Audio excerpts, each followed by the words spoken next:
सञ्जीवयात्य किल शब्दस्वदा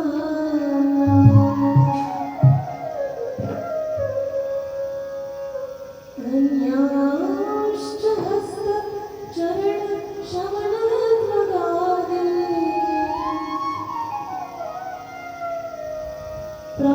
प्राणान्नमो भगवते पुरुषाय तुभ्यम्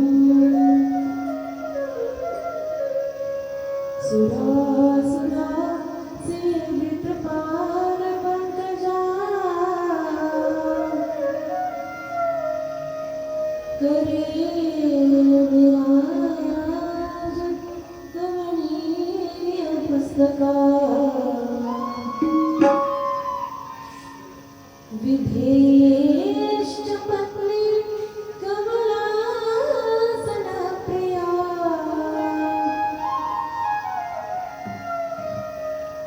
सरस्वती नृत्यत्वाचि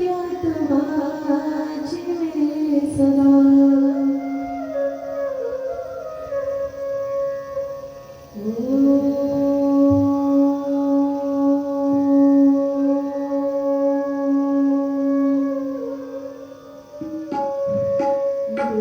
मृत्युञ्जयाय रुद्राय नीलकण्ठाय शाम्भवे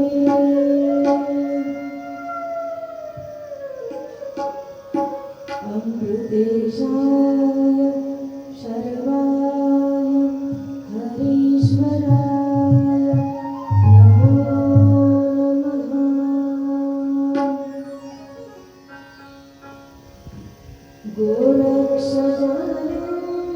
गोरक्षजालिन्दरचर्कटाश्च अडवङ्गकानि फमचन्द्रराद्यः चौरङ्गिरेवाणक भरतरि संज्ञा भूम्यां बभूव नवनाथ सिद्धः नमोऽस्तु ते व्यास विशालबुद्धे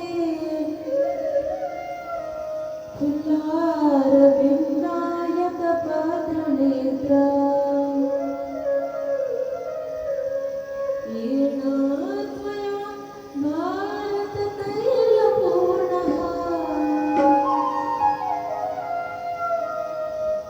प्रज्वालितो ज्ञानमयप्रदीपः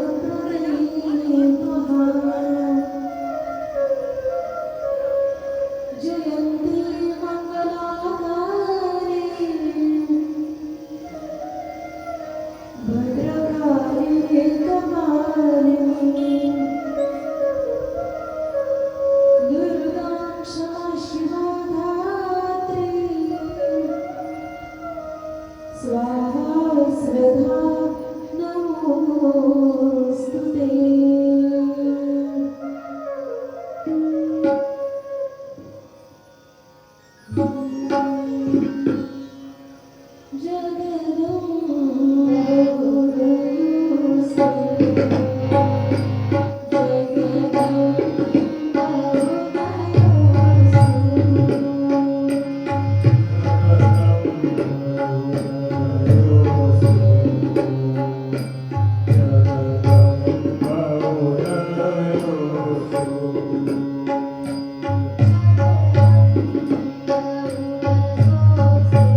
मंगलमूर्ती कमळच्या माता की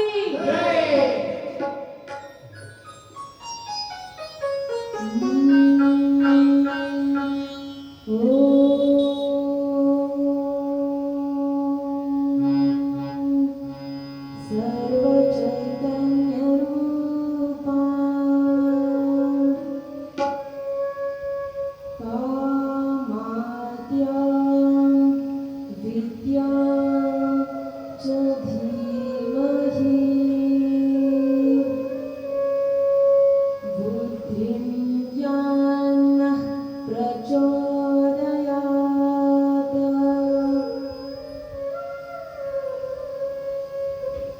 नारायणं नमस्कृत्यं नरं चैव नरोत्तमं देवीं सरस्वतीं व्यासं ततो जयमुदीरये।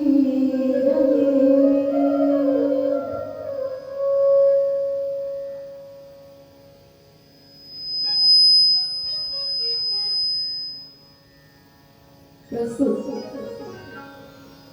या ठिकाणी श्रीमद देवी भागवत कथा ज्ञान यज्ञ श्री कमळच्या माता मंदिर प्रांगणामध्ये अत्यंत उत्साहात या ठिकाणी संपन्न होतो आहे।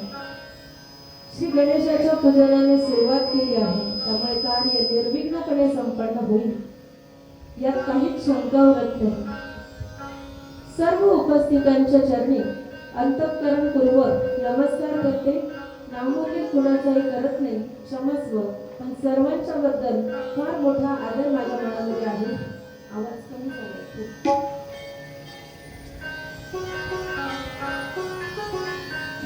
श्री कमळच्या माता सेवाभावी मंडळ आणि समस्त ग्रामस्थ कर्जुले हरीश्वर यांच्या संयुक्त संयोजनाने हा कथा ज्ञान यज्ञ सोहळा या ठिकाणी संपन्न केला जातो आहे आणि आजचा त्याचा सप्तम दिवस आहे। बघा दिवस कसे गेले लक्षात सुद्धा आले नाही। इतकं सुंदर वातावरण या ठिकाणी निर्माण झाले। खरं सांगू तशी वलय निर्माण व्हावी लागतात तेव्हा ती अनुभूती नक्कीच येते। या व्यासपीठाचं काय महात्म्य आहे, किती महात्म्यांनी या व्यासपीठावर विराजमान झालेले, अनेक कथा या व्यासपीठावर ऐकवलेल्या। मी याआधी बोलत गेले की या व्यासपीठाचं हे सामर्थ्य आहे, महात्म्य आहे की या व्यासपीठावर बसल्यानंतर कोणी असो मुकम करोति वाचालम पंगुक लंघयते गिरे असं ज्याला म्हणता येईल यत्कृपातमहं वंदे परमानंद माधव। आपल्या ग्रामातील अनेक उच्च विद्या विभूषित अशा महात्म्यांनी भूषवलेलं हे व्यासपीठ आणि याच्यावर बसलं ना आणि अजून त्या भगवतीचं आशीर्वाद त्या लेकराला प्राप्त होत आहे। आणि कशी ही कथा सांगितली जाते, कसं ते बोललं जातं आणि नियम असा यावर्षी केलाय। यावर्षी म्हणजे मागच्या वर्षी तोच होता, पण ज्यावेळी कठीण प्रसंग म्हणजे मला वाटतं फक्त 28 व्यासांची जेव्हा नावं सांगितली त्यासाठी मी फक्त लिहून आणण्याचा आधार मागच्या वर्षी घेतला होता। बाकी मागच्या वर्षी हाच नियम होता आणि यावर्षी तोच नियम ठेवलेला आहे की समोर कसलंही हे न ठेवता, काही लिहून आणून किंवा ग्रंथ न ठेवता जेवढी ती भगवती स्मरण देईल, जेवढी ती बोलेल बुद्धी ज्ञान प्रचोदयात, म्हणून तर सुरुवातीला तिला प्रार्थना करायची की हे भगवती तूच मला बुद्धी दे। हे आपलं मोठेपण नाहीये, बुद्धीचे दैवत अन्य नाही तुझे एका केशी राजे सकळ सिद्धी। या बुद्धीला केशी राजाचं स्मरण होणे याच्यापेक्षा दुसरं वैभव त्याचं दुसरं काही नाहीये। आणि ती भगवती बुद्धी देते आणि ती हे बोलून घेते, हे बोललं जातंय, पण याचा अहंकार कधीही मनामध्ये निर्माण नाही होऊ दे हीच प्रार्थना आई जगदंबेच्या चरणी मी करेल। आणि सर्वांसाठी त्या जगदंबेचे लाख लाख आशीर्वाद, जगदंबेची लाख लाख कृपा मागून घेऊया आणि आजच्या कथा भागाला आपण सुरुवात करूया। हे सांगण्याचं कारण एवढंच होतं की आज 7व्या दिवसाची कथा आहे आणि पहिल्या दिवशीपासून खरं तर इथं बसल्यानंतरच वेगळाच अनुभव येतो, पण आज माहित नाही काय होतंय. व्यासपीठावर बसल्यापासून गदगद होतंय अंतःकरणामध्ये. काही प्रसंग नसताना डोळ्यातून अश्रुधारा येतील की काय असे शहारे अंगावर येतात. मला वाटतं जे आपण कथा ऐकतो, देवी भागवताचं श्रवण करा, 9 दिवसाची कथा करा, 9 दिवसाचं अनुष्ठान करा आणि सप्तमी आणि अष्टमी तिथीलाच त्या भक्तांना ती देवी अनुभूती देते असं मला वाटतंय. असं काहीसा अनुभव आज या व्यासपीठावर बसल्यानंतर अंतःकरणामध्ये निर्माण होतो आहे, म्हणून आपल्या जवळ त्या भावना या ठिकाणी व्यक्त केल्या. बाकी कथाभाग सुरू करत असताना आपण कालच्या कथाभागामध्ये पाहिलं की देवीने तिच्या अपरंपार वैभवाचं दर्शन त्रिदेवतांना घडवलेलं आहे. विमानामध्ये बसून सर्व इंद्रलोक, ब्रह्मलोक, कैलासलोक, विष्णुलोक हे सर्व त्या त्रिदेवतांना तिने फिरवून आणलं आणि त्यांनी पाहिलं की विमानामध्ये आपण आहोत आणि त्या ठिकाणी सुद्धा आहोत. हे एवढे कुठून निर्माण झाले किंवा हे कसं झालं हे देवांना जेव्हा कळालं नाही, त्यावेळी त्या भगवतीने स्वतः त्यांना एका सुंदर अशा रत्नमंडित हिरे जड जवाहिरांनी सुसज्जित अशा त्या भव्य त्या महालामध्ये भगवतीने नेलं आणि तिथे सिंहासनावरती ती राजराजेश्वरी भगवतीचं दर्शन त्रिदेवतांना झालेलं आहे. आणि मग तिने ही सर्व मीच घडवलेलं आहे, मीच तुम्हालाही निर्माण केलेलं आहे. कशासाठी निर्माण केलंय? या सृष्टीची रचना तुम्ही करा, या सृष्टीचं पालन तुम्ही करा आणि या सृष्टीचा संहार देखील करा. त्यासाठी मी तुम्हाला शक्ती पुरवते. त्यासाठी भगवान विष्णूंना श्री महालक्ष्मी म्हणजे सात्विक शक्ती प्रदान केली. भगवान श्री ब्रह्मदेवांना महासरस्वती म्हणजे राजसी शक्ती, जी सृष्टीची निर्मिती करण्यासाठी त्यांना उपयोगी पडेल अशी शक्ती दिली. आणि भगवान श्री शंकरांना या सृष्टीचा संहार करण्यासाठी रौद्र रूप धारण करावं लागतं, संहारक रूप धारण करावं लागतं, म्हणून त्यांना तशीच भद्रकाली महाकाली ही शक्ती ती भगवान श्री शंकरांना प्रदान केली.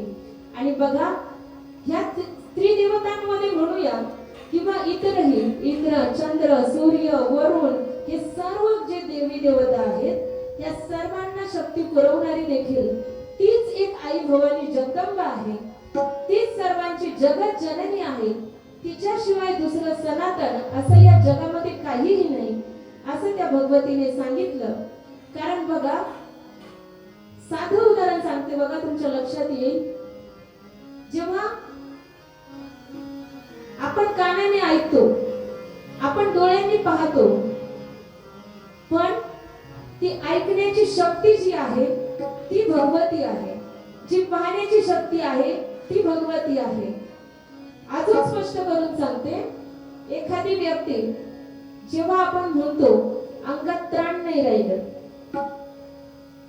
अशक्त अशक्त म्हणतो, अरुद्र किंवा अविष्णू असं नाही म्हणत, ते शक्तीचं स्वरूप, शक्ती नाही राहिली असं आपण म्हणतो. म्हणजे एखादी व्यक्ती जर कुठलंही कार्य करण्याच्या अवस्थेमध्ये नसेल, कार्य करण्यासाठी सज्ज अशी तिची स्थिती नसेल, तर त्या व्यक्तीला आपण विष्णुहीन किंवा रुद्रहीन किंवा ब्रह्माहीन असं म्हणतो का? बघा, हे त्रिदेव जर महान असतील, ते आपल्याला संचलित करत असतील, तर जेव्हा आपल्यात ते सामर्थ्य नाही तेव्हा आपण वास्तविक पाहता असंच म्हणायला पाहिजे, आम्ही विष्णुहीन झालोय, आम्ही ब्रह्माहीन झालोय, आम्ही शिवहीन झालोय असं म्हणायला पाहिजे की नाही?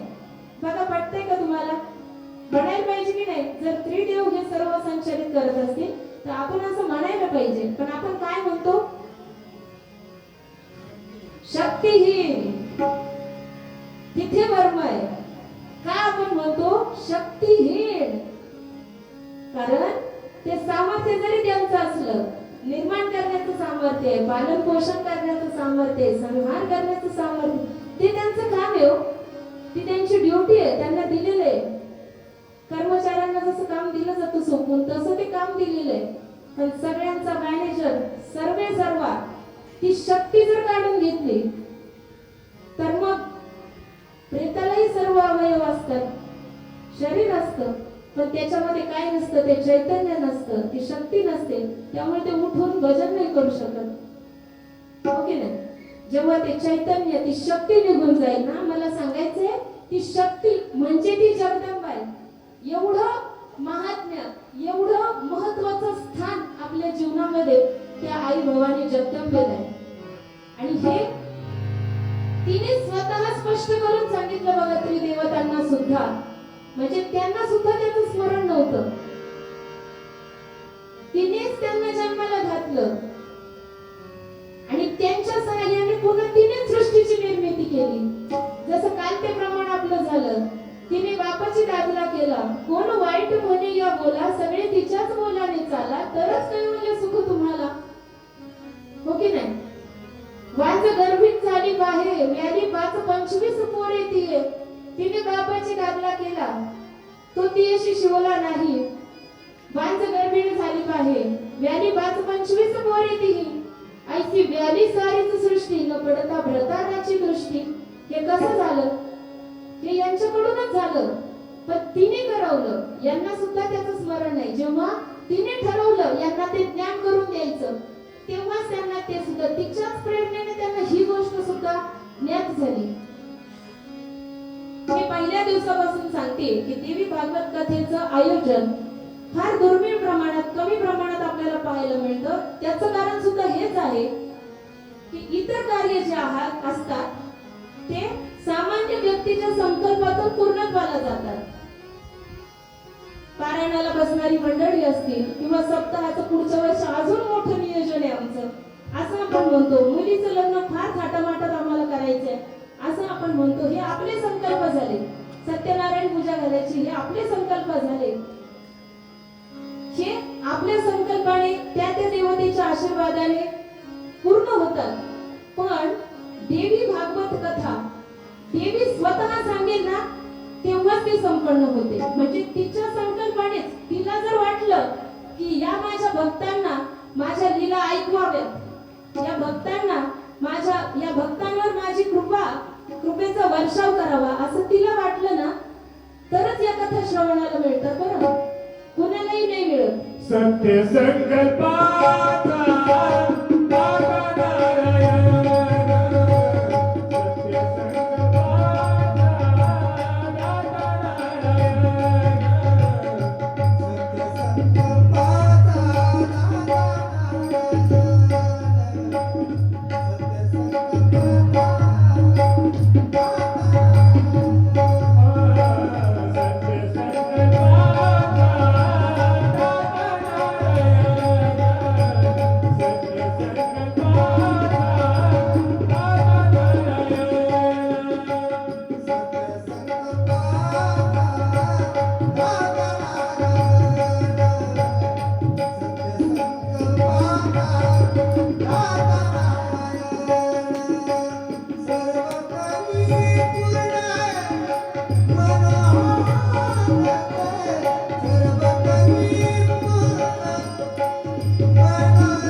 नारायण आणि ती भगवती हे वेगळे नाही. परमात्मा आणि ही शक्ती, हे तत्व हे वेगळं नाही. दोन्हींना एकमेकांपासून आपण वेगळं करू शकत नाही. वेदांती त्याला परब्रह्म समजतात आणि भक्त तिला देवी समजतात, असं हे तत्व आहे. तिच्या संकल्पाने ही कथा, हा ज्ञान यज्ञ पूर्णत्वास जात असतो. म्हणून आपल्या सर्वांवर या ठिकाणी येणारा प्रत्येक जण, आता श्वानाचं या ठिकाणी आगमन झालं ना, मी म्हणेन तो सुद्धा भाग्यवान आहे. त्या भगवतीच्या लीला म्हणजे तुम्हाला असं वाटेल, हसू आलं बऱ्याच जणांना. खरं सांगू, म्हणजे कुठल्याही योनीमध्ये असू द्या, त्या भगवंताचं भजन करण्याची प्रेरणा सुद्धा ती त्या भगवंताच्या कृपेनेच होते. त्याची कृपा झाल्याशिवाय काही नाही होऊ शकत. आणि त्याची एकदा कृपा झाली की मग तो कुठल्याही योनीमध्ये ते नाही पाहिलं जात. असे बरेच उदाहरण आपल्याला पुराणामध्ये पाहता येतील. सांगता येईल. छत्रपती शिवाजी महाराजांचा पण एक पुत्र होता, रायगडावर त्याची समाधी आहे. आणि संभाजी महाराजांची जिथे सईबाई साहेबांची समाधी आहे साताऱ्याला, आम्ही गेलो होतो त्या ठिकाणी, तिथे सुद्धा खंडकुत्र्याची समाधी आहे. आणि जेव्हा येसुबाई साहेबांच्या समाधीचं दर्शन, येसुबाई साहेब सॉरी सईबाई नाही, येसुबाईंची समाधी आहे तिथे, तर येसुबाईंचं जेव्हा दर्शन घेतलं जातं ना, तिथून बाहेर आल्यानंतर पहिला नमस्कार करतात ते खंडकुत्र्याच्या समाधीला. त्यामुळे हे किती अलौकिक आहे आपलं हे साहित्य, ही गोष्ट लक्षात घ्यायची. आणि याच्यासाठी केवळ एक भाव, मनातील भाव एकमेव कारण आहे त्यासाठी. बाकी इतर कुठल्याही गोष्टीने तो परमात्मा कृपा करत नाही. पण मनामध्ये जर भाव असेल ना, देवा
तुका म्हणे एक भावाची कारण, देव भावाचा भुकेला हाच दुष्काळ तयाला.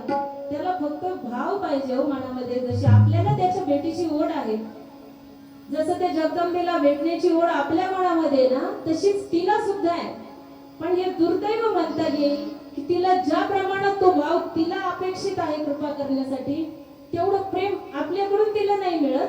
मनी रागी भाव मने देवा मला भाव, मनी रागी भाव मने देवा मला भाव, देव आशान देखायचा नाही रे, देव प्रभाला नवरी मला नाही रे, देव प्रभाला नवरी मला नाही रे, देव प्रभाला नवरी मला नाही रे. म्हणे नाही भाव म्हणे देवा मला पाव, कसं भेटेल हो तो? नाही, बाजारचा भाजीपाला नाही तो. असं आहे ना, मनामध्ये भाव धारण करून जर आपण त्याची शरणागती पत्करली ना, फार अवघड आहेत गोष्टी. बोलायला फार सोप्या आहेत, पण आचरणात आणण्यासाठी अशा फार अवघड अशा या गोष्टी आहेत. पण जर त्या घडल्या ना, तर ती भगवती स्वतः आपल्यावरती कृपा करते. आणि तिचे गुण कसे आहेत सांगू?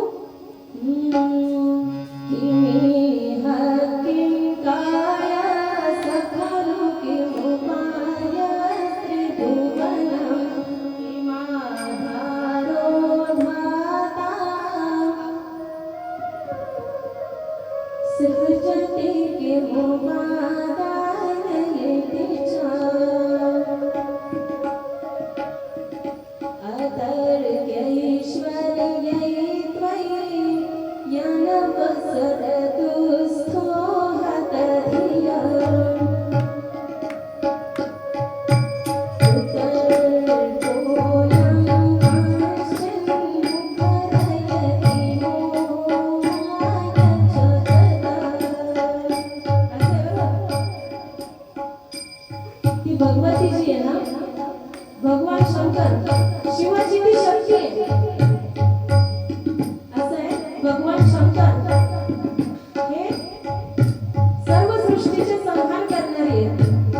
आणि या सर्व सृष्टीला आपण शिवरूपाने पाहतो. पण या भगवान शिवामध्ये जी शक्ती आहे ना, त्याला जी शक्ती पुरवते ना, त्रिदेवतांना जी शक्ती पुरवते ना, ती ही भगवती आहे. पुन्हा तेच चिंतन, ते अंतःकरणात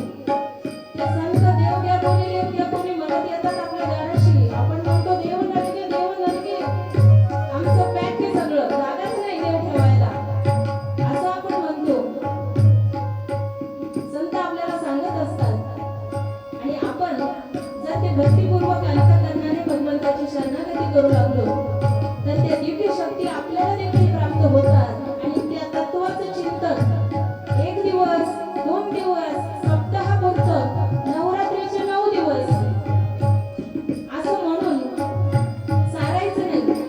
ज्या भगवतीच्या लीला, जे भगवतीचे गुण, जे भगवतीचे स्वरूप आपण या 9 दिवसामध्ये अंतःकरणामध्ये ठसवून घेतलेले आहेत ना, ते कायमस्वरूपीसाठी आपल्या अंतःकरणात राहिले पाहिजे. इथून जे श्रवण करून जाताय ना, त्याचं पूर्ण चिंतन घडलं पाहिजे, त्याचं मनन घडलं पाहिजे आणि ते आचरणात देखील आलं पाहिजे, तर त्याचा उपयोग आहे. फक्त ऐकलं, पंक्तीला बसलो, ताव मारला, घरी गेलो, संपलं असं नाही. त्या सगळ्या गोष्टी अंतःकरणामध्ये ठसवल्या तरच फायदा होईल आणि भगवंताला देखील तेच अपेक्षित आहे. अशी ती भगवती ही सर्वांना शक्ती पुरवणारी आहे. म्हणून तिच्याच कृपेने त्रिदेवतांना देखील ते ज्ञान झालं आणि ते झालेलं असताना मग ते भगवतीचं महात्म्य व्यासजी जन्मेजय राजाला सांगत होते. तू देवी यज्ञ कर, तू नवरात्रीमध्ये त्या भगवतीची उपासना कर, तो योग्य पर्वकाळ आहे तिची उपासना करण्यासाठी आणि त्यानेच तुझ्या पित्याच्या जसं अपघाती निधन त्याचं झालेलं आहे तर तुझ्या पित्याच्या उद्धाराचं हे एकमेव साधन आहे. म्हणून या भगवतीची आराधना तू कर. कारण ही भगवती कशी आहे ना, तिच्या गुणांचा किंवा तिच्या मंत्राचा एका अक्षराचा उच्चार जरी केला ना, नाही सगळा मंत्र पाठ होऊ द्या, नाही एखादं त्याच्यातलं अक्षर म्हणता येऊ द्या, अर्धा श्लोक नाही म्हणता येऊ द्या, एक अक्षर नाही म्हणता येऊ द्या, त्या एका शब्दातील एका अक्षरातील ते अक्षर सुद्धा चुकीचं उच्चारलं गेलं तरी सुद्धा ती भगवती कृपा करते. असं व्यासदेवजी जन्मेजय राजाला सांगू लागले. नकळत जरी त्याचा उच्चार झाला आणि निरागसपणे जर आपण तो करत असेल, आपल्याला त्याचं ज्ञान नसेल, चुकून जरी त्याचा उच्चार झाला ना, तरी ती भगवती कृपा करते. आई होती, आई आपल्या लेकरांचा सांभाळ करण्यासाठीच बसलेली, ती वाट पाहते कोण माझं स्मरण करतंय आणि केव्हा मला या लेकरांच्या भेटीसाठी जाता येते, असं स्मरण ती करत असते. म्हणून नकळत जरी उच्चार झाला तरी सुद्धा ती भगवती कृपा करते. असं म्हटल्याबरोबर जन्मेजय राजांनी व्यासांना थांबवलं. सांगा, कोणी नकळत उच्चार केला, कोणी एका अक्षराचा उच्चार केला आणि कोणाचा उद्धार झाला? सांगा. श्रोते खूप हुशार आहेत. जसे श्रोते प्रश्न विचारतील तसा वक्ता व्यक्त होत असतो बघा. पुन्हा ती ओळी सांगली. चंद्रकांत की द्रवता होय, परिते हातोटी चंद्रिका आहे, वक्ता तो वक्ताची नव्हे श्रोते विण.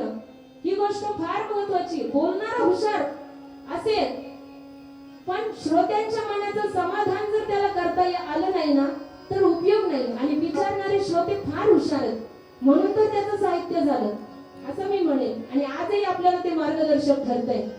कसे प्रश्न विचारतात.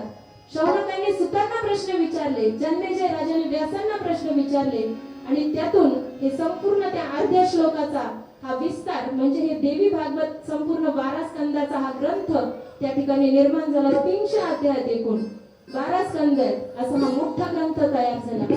सांगा आम्हाला, कोणी एका अक्षराचा उच्चार केला, कोणी नकळत केला आणि कोणावर भगवतीची कृपा झाली?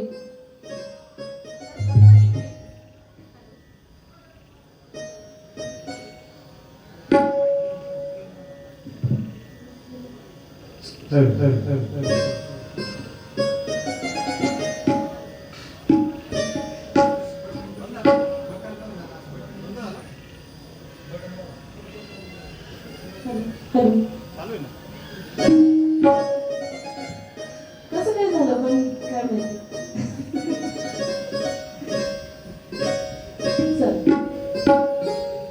तर सांगा आम्हाला, कोणाच्या बाबतीत असं घडलं तर ते सांगण्यासाठी मग सुदर्शनाची कथा त्या ठिकाणी प्रस्तुत होते. 2 कथा या ठिकाणी आज आपण ऐकणार आहोत. एक जणाने क्लीम या अक्षराचा उच्चार केला आणि एका जणाने आई या अक्षराचा उच्चार, आई रिम क्लीम, अशा 3 अक्षरांचा उच्चार करून कोणाकोणाचा उद्धार झाला ते आपण बघणार आहोत. खरं तर क्रमाप्रमाणे आपण जर पाहिलं तर उद्धत्याची कथा प्रथम येते, पण हरकत नाही, आपण क्लीमची कथा प्रथम पाहूया, सुदर्शनाची कथा प्रथम पाहूया आणि नंतर आपण ऐन उच्चार करून कोणाचा उद्धार झाला ती कथा पाहणार आहोत. तर ध्रुव संधी पुष्य राजाचा मुलगा हा सूर्यवंशातील एक राजा होता आणि तो ध्रुव संधी हा खूप धर्माचरणी, सच्चिल, सद्वर्तन करणारा आणि आपल्या प्रजेचं ईश्वर भावाने संरक्षण करणारा असा तो राजा होता. लक्षपूर्वक ऐका, कथेमध्ये प्रवेश करतो आहोत आपण. असा तो ध्रुव संधी राजा आणि त्याच्या 2 पत्नी होत्या. त्याची प्रथम पत्नी म्हणजे मनोरमा राणी आणि द्वितीय पत्नी ही लीलावती राणी. दोन्हीही पत्नी त्याला अत्यंत प्रिय होत्या आणि दोन्ही पत्नी देखील अत्यंत सुंदर, सुशील आणि योग्य तऱ्हेने संसार त्याचा करत होत्या. असा तो संसार सुरळीत सुरू असताना पुढे मनोरमा राणी जी आहे, मोठी राणी, तिला यथाकाल एका पुत्राला तिने जन्म दिला. तो सर्व राजलक्षणांनी युक्त असा तो पुत्र होता, म्हणून त्याचं नाव ठेवलं सुदर्शन. आणि त्यानंतर 1 महिन्याच्या कालावधीतच जी छोटी राणी होती, लीलावती राणी, तिने सुद्धा एका सुंदर अशा राजपुत्राला जन्म दिलेला आहे. त्याचं नाव ठेवलं शत्रुजित. असा हा परिवार आणि ते दोन्ही बालकं मोठी मोठी होत होती. एक दिवशी ध्रुव संधी राजा शिकारीसाठी गेलेला असताना त्या ठिकाणी हरणाची शिकार, बऱ्याच प्राण्यांची शिकार तो अगदी सहजपणे करत असे. परंतु एके दिवशी झालं असं की सिंहाशी त्याचा सामना झाला. बराच काळ त्याने सिंहाशी प्रतिकार केला, परंतु शेवटी तो वनाचा राजा आहे, त्याच्या पुढे मनुष्य किती टिकाव धरणार. म्हणून सिंहाने ध्रुव संधीला संपवलं. ध्रुव संधीचं निधन झालं आणि ही वार्ता जशी राज्यात पसरली तसं सर्व वातावरण, सर्व प्रजाजन दुःखी झाले. राणी मनोरमा आणि राणी लीलावती यांना वैधव्य प्राप्त झालं होतं. दोघी अत्यंत दुःखी झाल्या. काही बाळं त्यांच्या पदरामध्ये होती. सुदर्शन आणि शत्रुजित लहान लहान होते. 1-1.5-2 वर्षाचं वय असलेले असे ते दोन्ही बाळं आणि त्या सुंदर राण्या. वैधव्य प्राप्त झालं, फार दुःख झालं. सर्व नातेवाईक मंडळी, प्रजाजन हे देखील, कारण सदाचरणी राजा होता, प्रजेचं संरक्षण करणारा राजा होता आणि असा राजा अकाली त्याचं निधन झालं. त्यामुळे सर्वांनाच दुःख झालं होतं, कुणाच्याच शोकाचा अंत राहिला नाही. आणि असा शोक व्यक्त करत असताना मग त्या ठिकाणी मनोरमेचे वडील म्हणजे युधाजित राजा तो त्या ठिकाणी आले होते आणि लीलावतीचे वडील म्हणजे वीरसेन राजा हे देखील त्या ठिकाणी उपस्थित झालेले होते. आता अंत्यसंस्कार झाल्यानंतर दशक्रिया, तेरावा ह्या सगळ्या विधी यथाविधी यथाशास्त्र त्या ठिकाणी संपन्न करण्यात आल्या आणि ते झाल्यानंतर मग आता राज्यावर कुणाला बसवायचं हा प्रश्न सर्वांच्या समोर जेव्हा उपस्थित झाला तेव्हा अनेक ऋषीमुनी, महात्मे किंवा मंत्रिमंडळ असेल, प्रजाजनातील जे मान्यवर मंडळी असतील, त्या सर्वांचे सल्ले घेतले गेले आणि सर्वांनी एकमताने असं सांगितलं की मोठी राणी मनोरमा आणि तिचा थोरला पुत्र म्हणजे सुदर्शन, 1 महिन्याने तो होईना तो थोरला होता, त्यामुळे शास्त्र असं सांगतं की थोरला मुलगा गादीवर बसला पाहिजे वडिलांच्या नंतर राज्यावर. हे सर्वांनी मान्य केलं, सर्वांना ते मान्य होतं. परंतु लीलावतीचे वडील जे होते वीरसेन, त्यांना मात्र ते पटेना की कारण हा सुदर्शन जो होता ना तो सर्व राजलक्षणांनी युक्त होता, पण त्याचा स्वभाव अत्यंत शांत होता. तो ज्ञानी होता, अभ्यासू वृत्तीचा होता. आणि हा शत्रुजित जो होता ना, तो मात्र बोलण्यात अत्यंत हुशार, समोरच्या व्यक्तीला पटाईत असं, ज्याला आपण जास्त बोलका असं म्हणतो ना, बोलणाऱ्याचे हुलके पण विकले जातात. अशा पद्धतीचा तो होता. चपट बाता करून समोरच्याला भुलवणे, अशा प्रकारचा तो होता. आणि आपण जे नाहीत असं भासवणे, अशा कार्यामध्ये ते लोक पटायत असतात. त्यांच्या बोलण्यावरच आपण भुलून जातो आणि त्यांच्यातलं काय स्किल आहे हे बघणं बाजूला राहून जातं आणि अशा लोकांना आपण संधी देतो. बरोबर आहे ना? आणि तिथेच आपण फसतो. म्हणून बाकी सर्व लोकांनी पूर्णपणे निरीक्षण केलं होतं की हा ज्ञानी आहे, हा सद्विचारी आहे, हा शांत आहे, सुदर्शन आणि थोरला आहे. उजवी बाजू म्हणजे काय, तो थोरला आहे, म्हणून हाच राज्यावर बसला पाहिजे, हाच राज्याचं हित करू शकतो असं त्यांना वाटत होतं. पण वीरसेनाला वाटत होतं नाही, माझा नातू काय त्याचा सेवक म्हणून राहील का? आणि त्याने विरोध केला, खूप मोठा विरोध केला की तो विरोध कुणीही टाळू शकलं नाही.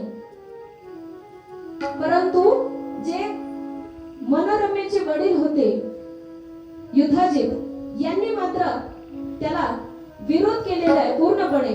असं होणार नाही, कारण सर्वांना वाटते की सुदर्शनच राजा झाला पाहिजे. युधाजिताने सांगितलं, वीरसेनाने सांगितलं, युद्ध करावं लागलं तरी चालेल, पण आमचा हक्क आम्ही मिळवण्याशिवाय राहणार नाही. आणि दोघांमध्ये तुंबळ युद्ध त्या ठिकाणी झालेलं आहे. त्यानंतर त्यामध्ये सुदर्शनाचे जे आजोबा होते त्यांचा मृत्यू झालेला आहे आणि शत्रुजिताचे आजोबा ते विजयी झालेले आहेत. आणि शेवटी जे व्हायला नको तेच घडलं आणि शत्रुजिताला राज्यावर बसवण्यात आलं.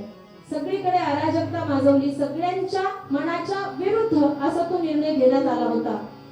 कुणालाही तो मान्य नव्हता, परंतु युद्धामध्ये त्यांचा विजय झाला होता. त्यामुळे त्यांचं मागणं मान्य करणे सर्वांना तेच करावं लागणार होतं. त्यामुळे शत्रुजित राज्यावर बसला. आणि मग ही मनोरमा जी आहे ती विचार करू लागली की आता या ठिकाणी आता माझे वडीलही युद्धात मारले गेले, माझ्या पतीचंही निधन झालेलं आहे, आता मला कुणाचा आधार आहे? माझं हे लहान लेकरू घेऊन या ठिकाणी जर मी राहिले तर आमच्या काटा काढायला यांना कितीचा वेळ लागणार आहे, असा विचार तिने केला. आणि मग तिने एक विश्वासू असे मंत्री होते, त्यांचं नाव होतं विदल्ल. त्यांच्याजवळ ती गोष्ट तिने बोलून दाखवली की मला असं असं वाटतं आहे, या ठिकाणी राहणं सुरक्षित नाही, तर या ठिकाणाहून आम्हाला हलवणं योग्य आहे, पण आम्ही कुठं जायचं, कसं जायचं याबद्दल आम्हाला तुम्ही मार्गदर्शन करा, असं जेव्हा तिने सांगितलं त्यावेळी त्या विदल्ल मंत्र्याने तिला सांगितलं की तू लीलावतीला जाऊन राणीसाहेब तुम्ही सांगा की मी वडिलांच्या भेटीसाठी जाते आहे आणि वडिलांचा जो अंत्यविधी झालेला आहे, मृत झालेले, तर त्यासाठी मी तिकडे त्यांना त्या विधीसाठी मी तिकडे जाते आहे आणि मग तुम्हाला तिकडे जाण्याची परवानगी मिळेल, इथून बाहेर पडण्याची परवानगी मिळेल आणि मग इथून बाहेर पडल्यानंतर आपण योग्य तो निर्णय नक्कीच घेऊ. त्यावेळी ती मनोरमा लीलावतीकडे जाते आणि तिला असं सांगून वडिलांच्या त्या विधीसाठी मी बाहेर जाते असं सांगून तो रथही तिला उपलब्ध करून दिला गेला. आणि ते विदल्ल मंत्री त्या राणीला, मनोरमा राणीला आणि छोट्याशा सुदर्शनाला घेऊन निघाले. गेल्यानंतर मग त्या ठिकाणी ते भारद्वाज ऋषींच्या आश्रमामध्ये गेले आणि त्या ठिकाणी त्या राणीचं आणि त्या राजकुमाराचं पूर्णपणे संरक्षण होईल, त्या ठिकाणी त्यांना काही धोका नाही असं विदल्ल मंत्र्यांना वाटू लागलं. आणि ते मंत्री, ती राणी आणि तो राजकुमार हे सगळे त्या ऋषींच्या आश्रमामध्ये राहू लागले. ऋषींना सर्व खबरबात त्यांनी सांगितली की हे असं असं झालेलं आहे आणि त्या राज्यामध्ये राहणं आमच्यासाठी धोक्याचं आहे, म्हणून आम्हाला या ठिकाणी आश्रय हवा आहे. ऋषींनी देखील ते मान्य केलं आणि त्या ठिकाणी ते राहू लागले. तिथे तर ऋषींच्या आश्रमामध्ये म्हटल्यानंतर पूर्ण अशा धार्मिक वातावरणामध्ये तो सुदर्शन मोठा होत होता आणि तो अगदी बोबडे बोल, जसं जसं मोठा होत होता, बाळ जसं मोठं मोठं होतं तसं तोडके मोडके शब्द बोलू लागतं. बोल बोबडे ते भाग्याचे, शब्द वाटती ते वेदाचे. ते बाळ बोबडं बोबडं जरी बोलू लागलं तरी आई बाबांना ते जणू काय वेदाचे मंत्र म्हणते की काय असं वाटायला लागतं. एवढे गोड ते बोल वाटू लागतात. आणि तसंच बोबडं बोबडं बोबडं सुदर्शन बोलत होता. आणि एकदा काय झालं की दुसऱ्या एका सैनिकाने काय केलं की त्याला विदल्ल मंत्र्यांना क्लिबा म्हणून हाक मारली. क्लिबा आता आपले निकनेम असतात की नाही, म्हणजे आपली टोपण नावं ज्याला आपण म्हणतो. आपलं नाव एक असतं पण आपलं मित्रमंडळ असेल किंवा घरी असेल लाडाने आपल्याला वेगळं काहीतरी म्हटलं जातं. म्हणून त्यांचं नाव विदल्ल होतं पण ते त्यांना क्लिबा असं म्हणायचे. क्लिबा असं म्हटल्यानंतर या छोट्या सुदर्शनाने ते ऐकलं आणि आता त्याचा उच्चार करण्याचा तो प्रयत्न करू लागला. आणि क्लिबा हे अवघड नाव आहे. क्ली म्हणायचं मग बा म्हणायचं, छोट्या बाळांसाठी ते अवघड आहे म्हणून मग ते क्लिम क्लिम क्लिम असं तो म्हणायला लागला. छोटा सुदर्शन काय म्हणायला लागला म्हणा, काय म्हणायला लागला, काय क्लिम. मागची मंडळी म्हणा काय म्हणायला लागला, climb climb climb climb climb climb climb असं उच्चार. मग आता लहान बाळांनी एखादा छंद घेतला की तो छंदच पुरवतात. मग काही पण खाताना पण क्लीम, खेळताना पण क्लीम, झोपताना पण क्लीम, काही करताना क्लीम क्लीम क्लीमच असंच तो म्हणू लागला. आणि असं करता करताच मुळातच भारद्वाज ऋषींच्या आश्रमामध्ये राहिल्याने त्याला सर्व म्हणजे यज्ञ असेल किंवा त्याची मुंज देखील 8व्या वर्षी त्या ठिकाणी त्या ऋषींनी त्याची केलेली आहे. आणि मग ते सर्व ज्ञान त्याला प्राप्त होत होतं ऋषींकडून. आणि अशातच त्या क्लीम क्लीम क्लीम क्लीमचा उच्चार त्याने सुरू केला होता. आता बघा त्याचा वयाचा त्या ठिकाणी उल्लेख नाहीये पण जे बाळ बोबडं बोलतं म्हणजे मला वाटतं 1.5, 2, 2.5च्या दरम्यानच ते बाळ असतं जे बोबडं बोलायला सुरुवात करतं. तेव्हापासून 11व्या वर्षापर्यंत त्याने ते क्लीमचा जप घेतला. क्लीम क्लीम क्लीम क्लीम क्लीम क्लीम क्लीम. तो जेव्हा 11 वर्षाचा झाला त्यावेळी हीच उच्चार रात्रंदिवस तेच. आणि जेव्हा आपण एखादं रामकृष्ण हरी रामकृष्ण हरी रामकृष्ण हरी रामकृष्ण हरी असं जेव्हा आपण म्हणतो ना, बाह्य रूपाने आपण ते म्हणण्याला जेवढं म्हणजे जेवढं महत्व आहे ना तेवढंच अंतर्मनाने त्या साधनेला देखील महत्व आहे. आणि ते तेव्हाच होतं ज्यावेळी बाह्य रूपाने होईल तेव्हा ते अंतर्मनात सुद्धा कुठेतरी सुरू होतं. बघा आपण म्हणतो अंतकालीचे मामेव स्मरण मुक्ता कलेवरम, पण अंतकाल एवढं सोपं आहे का? तेव्हा आपल्याला कळणार आहे का आपल्याला काय म्हणायचंय? नाही कळणार.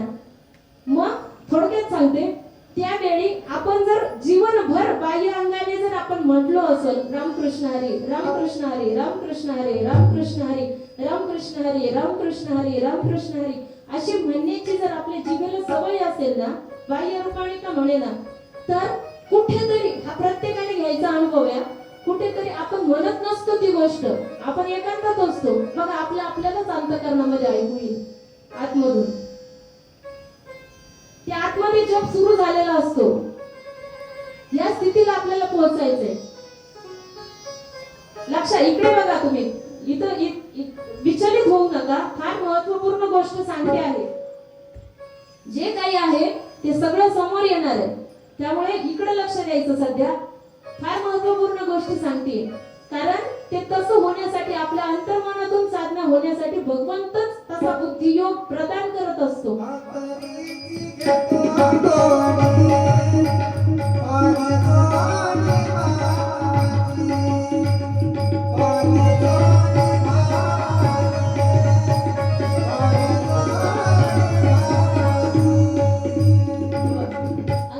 घेतो गोडी पाहे जोडी भावाची, देव सोयरा देव सोयरा देव सोयरा दिनांचा.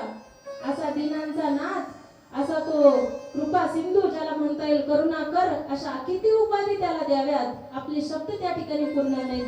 असा तो भगवंत स्वतःच ती चेतना, तो बुद्धियोग त्या वेळेला निर्माण करतो जर जीवनभर केलेला असेल तर, आणि उद्धार करून देतो. हे स्वतः भगवान श्रीकृष्णाने दिलेलं वचन आहे, ऐरा गैराचं नाही. भगवद्गीतेमध्ये भगवंत सांगतात, या प्रयाती समद्भावम याती नास्त्यत्र संशयः, मी तो माझ्या स्वरूपाला प्राप्त होतो यात काही संशय नाही. भगवंत जेव्हा बोलतो तेव्हा संशय घेण्याला संधी नसते. सामान्य व्यक्ती बोलतात तेव्हा संधी असते. आणि त्या सुदर्शनाचं देखील तसंच होऊ लागलं. क्लीम क्लीम क्लीम उच्चार, एवढी साधना त्याची उच्च कोटीला पोहोचली की त्या ठिकाणी त्या भगवतीने 11 वर्षाच्या सुदर्शनाला दर्शन दिलेले बघा. लाल वस्त्र धारण करून, दिव्य अलंकार धारण करून अशी ती सुंदर भगवती जगदंबा ती हंसावरती बसून, मयूरावरती बसून त्या सुदर्शनासमोर हे हंसावरती बसून शारदे, हंसावरती बसून, हे हंसावरती बसून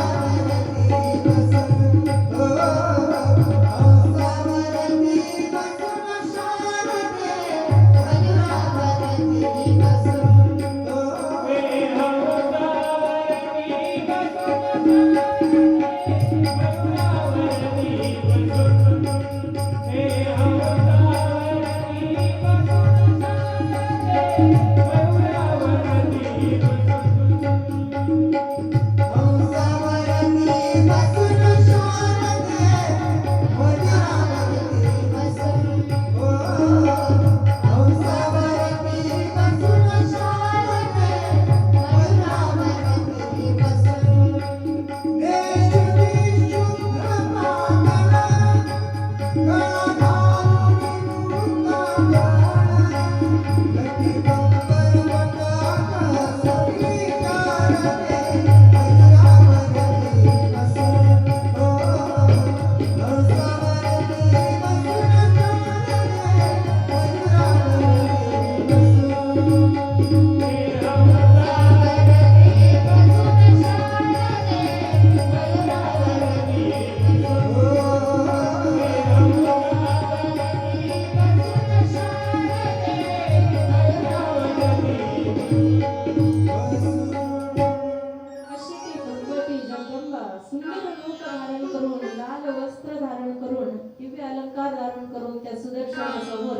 उभी ठाकली. आणि काय मागावं हे सुद्धा 11 वर्षाच्या लेकराला काय कळणार आहे, काय मागावं ते सुद्धा नाही समजलं. त्या भगवतीने स्वतःच्या कृपेनेच त्याच्या मस्तकावर हात ठेवला आणि त्याला ढाल, तलवार, भाला आणि असे ते 4 धनुष्य, बाण, ढाल आणि तलवार असे 4 त्या वस्तू त्या भगवतीने त्याला प्रदान केलेले आहेत असं वर्णन आहे. आणि नेहमी माझी कृपा तुझ्यावरती राहील, तुझं संरक्षण मी स्वतः करेल असं भगवतीने स्वतःच त्याला वरदान दिलं. काय मागावं हे त्याला नाही समजलं. आणि असं झाल्यानंतर चला पुढे, आपल्याकडे वेळ फार कमी हो. त्यानंतर मग इकडे काशी राजकन्या, काशी राजा सुबाहू आणि त्याची कन्या शशिकला ही देखील त्या ठिकाणी, सुदर्शनही मोठा होत होता भारद्वाज ऋषींच्या आश्रमामध्ये. युधाजिताने मध्यंतरीच्या काळामध्ये बरंच त्या आपल्या मुलीच्या सौतीला आणि त्या तिच्या मुलाला शोधण्याचा बराच प्रयत्न केला. बघा हे लक्षात ठेवत चला संदर्भ बरं का. त्याने बराच प्रयत्न केला पण ते कुठेही त्यांना सापडले नाही. अशा सुरक्षित जागेवरच विदल मंत्र्यांनी त्यांना नेऊन ठेवलं होतं. आता बघा सुदर्शन हे तरुण मुलामध्ये रूपांतरित झालेला आहे. आणि इकडे सुबाहू राजा, काशीराज, त्याची कन्या शशिकला ही देखील उपवर झालेली आहे. आणि तिला देखील त्या ठिकाणी एक दिवस देवीने एका रात्री स्वप्नामध्ये येऊन सांगितलं की भारद्वाज ऋषींच्या आश्रमामध्ये एक तरुण आहे आणि त्याच्याशीच तू विवाह करायचा आहे असा संकेत त्या शशिकलेला भगवतीनेच स्वप्नात जाऊन दिला. म्हणजे सुदर्शनाची व्यवस्था करण्यासाठी. म्हणून भगवतीने शशिकलेला असा संदेश दिला की तुला त्याच्याशी विवाह करायचा आहे. काशी राजकन्या तिचा स्वयंवर राजाने आयोजित केला आणि त्या स्वयंवरामध्ये अनेक राजांना बोलवण्याचा, राजकुमारांना बोलवण्याचा असा घाट त्या राजाने घातला. परंतु शशिकलेने आपल्या दासी मार्फत त्या राणीला म्हणजे आपल्या आईला निरोप पोहोचवला. मध्यंतरीच्या काळामध्ये एक ब्राह्मण तिला भेटले आणि ते भारद्वाज ऋषींच्या आश्रमाकडूनच येत होते. तिने त्यांना विचारलं की भारद्वाज ऋषींचा आश्रम कसा आहे आणि त्या आश्रमात बघण्यासारखं असं काय काय आहे, काय काय सुंदर वस्तू आहेत, कोण कोण आहेत हे आम्हाला तुम्ही सांगा. भारद्वाज त्या ब्राह्मणाने सगळ्या गोष्टी तिला फार इंटरेस्टिंग या स्टोरीज आहेत सगळ्या बरं का, पण तेवढं रंगून सांगायला तो वेळ नाहीये. बघा ती मुलगी विचारतीये, प्रेमातूर झालेली अशी ती सुंदर तरुणी विचारतीये, कारण तिला अपेक्षा आहे की त्या तरुणाबद्दल माहिती मला मिळावी. पण त्या ब्राह्मणांना त्याची कल्पना नव्हती. तिथे सुंदर फळं झाडे आहेत, फुलं झाडे आहेत, सुंदर ऋषींच्या आश्रमामध्ये रोज यज्ञ चालतो, कित्येक ब्राह्मण महर्षी त्या ठिकाणी आहेत, असं सगळं इतर वर्णन त्यांनी सांगितलं. आणि ही मात्र टक लावून त्यांच्याकडे तिचे कान आतुर झालेले की त्या तरुणाबद्दल माहिती मला कोण सांगेल, अशी ती शशिकला. आणि मग पुढे जाऊन तिने सांगितलं, आई दासीमार्फत आईला निरोप पोहोचवला की भारद्वाज आश्रमामध्ये सुदर्शन नावाचा जो राजकुमार आहे त्याच्याशीच मी विवाह करणार आहे, असा भगवतीने मला संकेत दिलेला आहे. परंतु ज्या राजकन्या असतात त्यांचा स्वयंवर आयोजित केला जातो आणि त्याच्यामध्ये केवळ राजकुमार आणि राजे यांनाच आमंत्रित केलं जातं.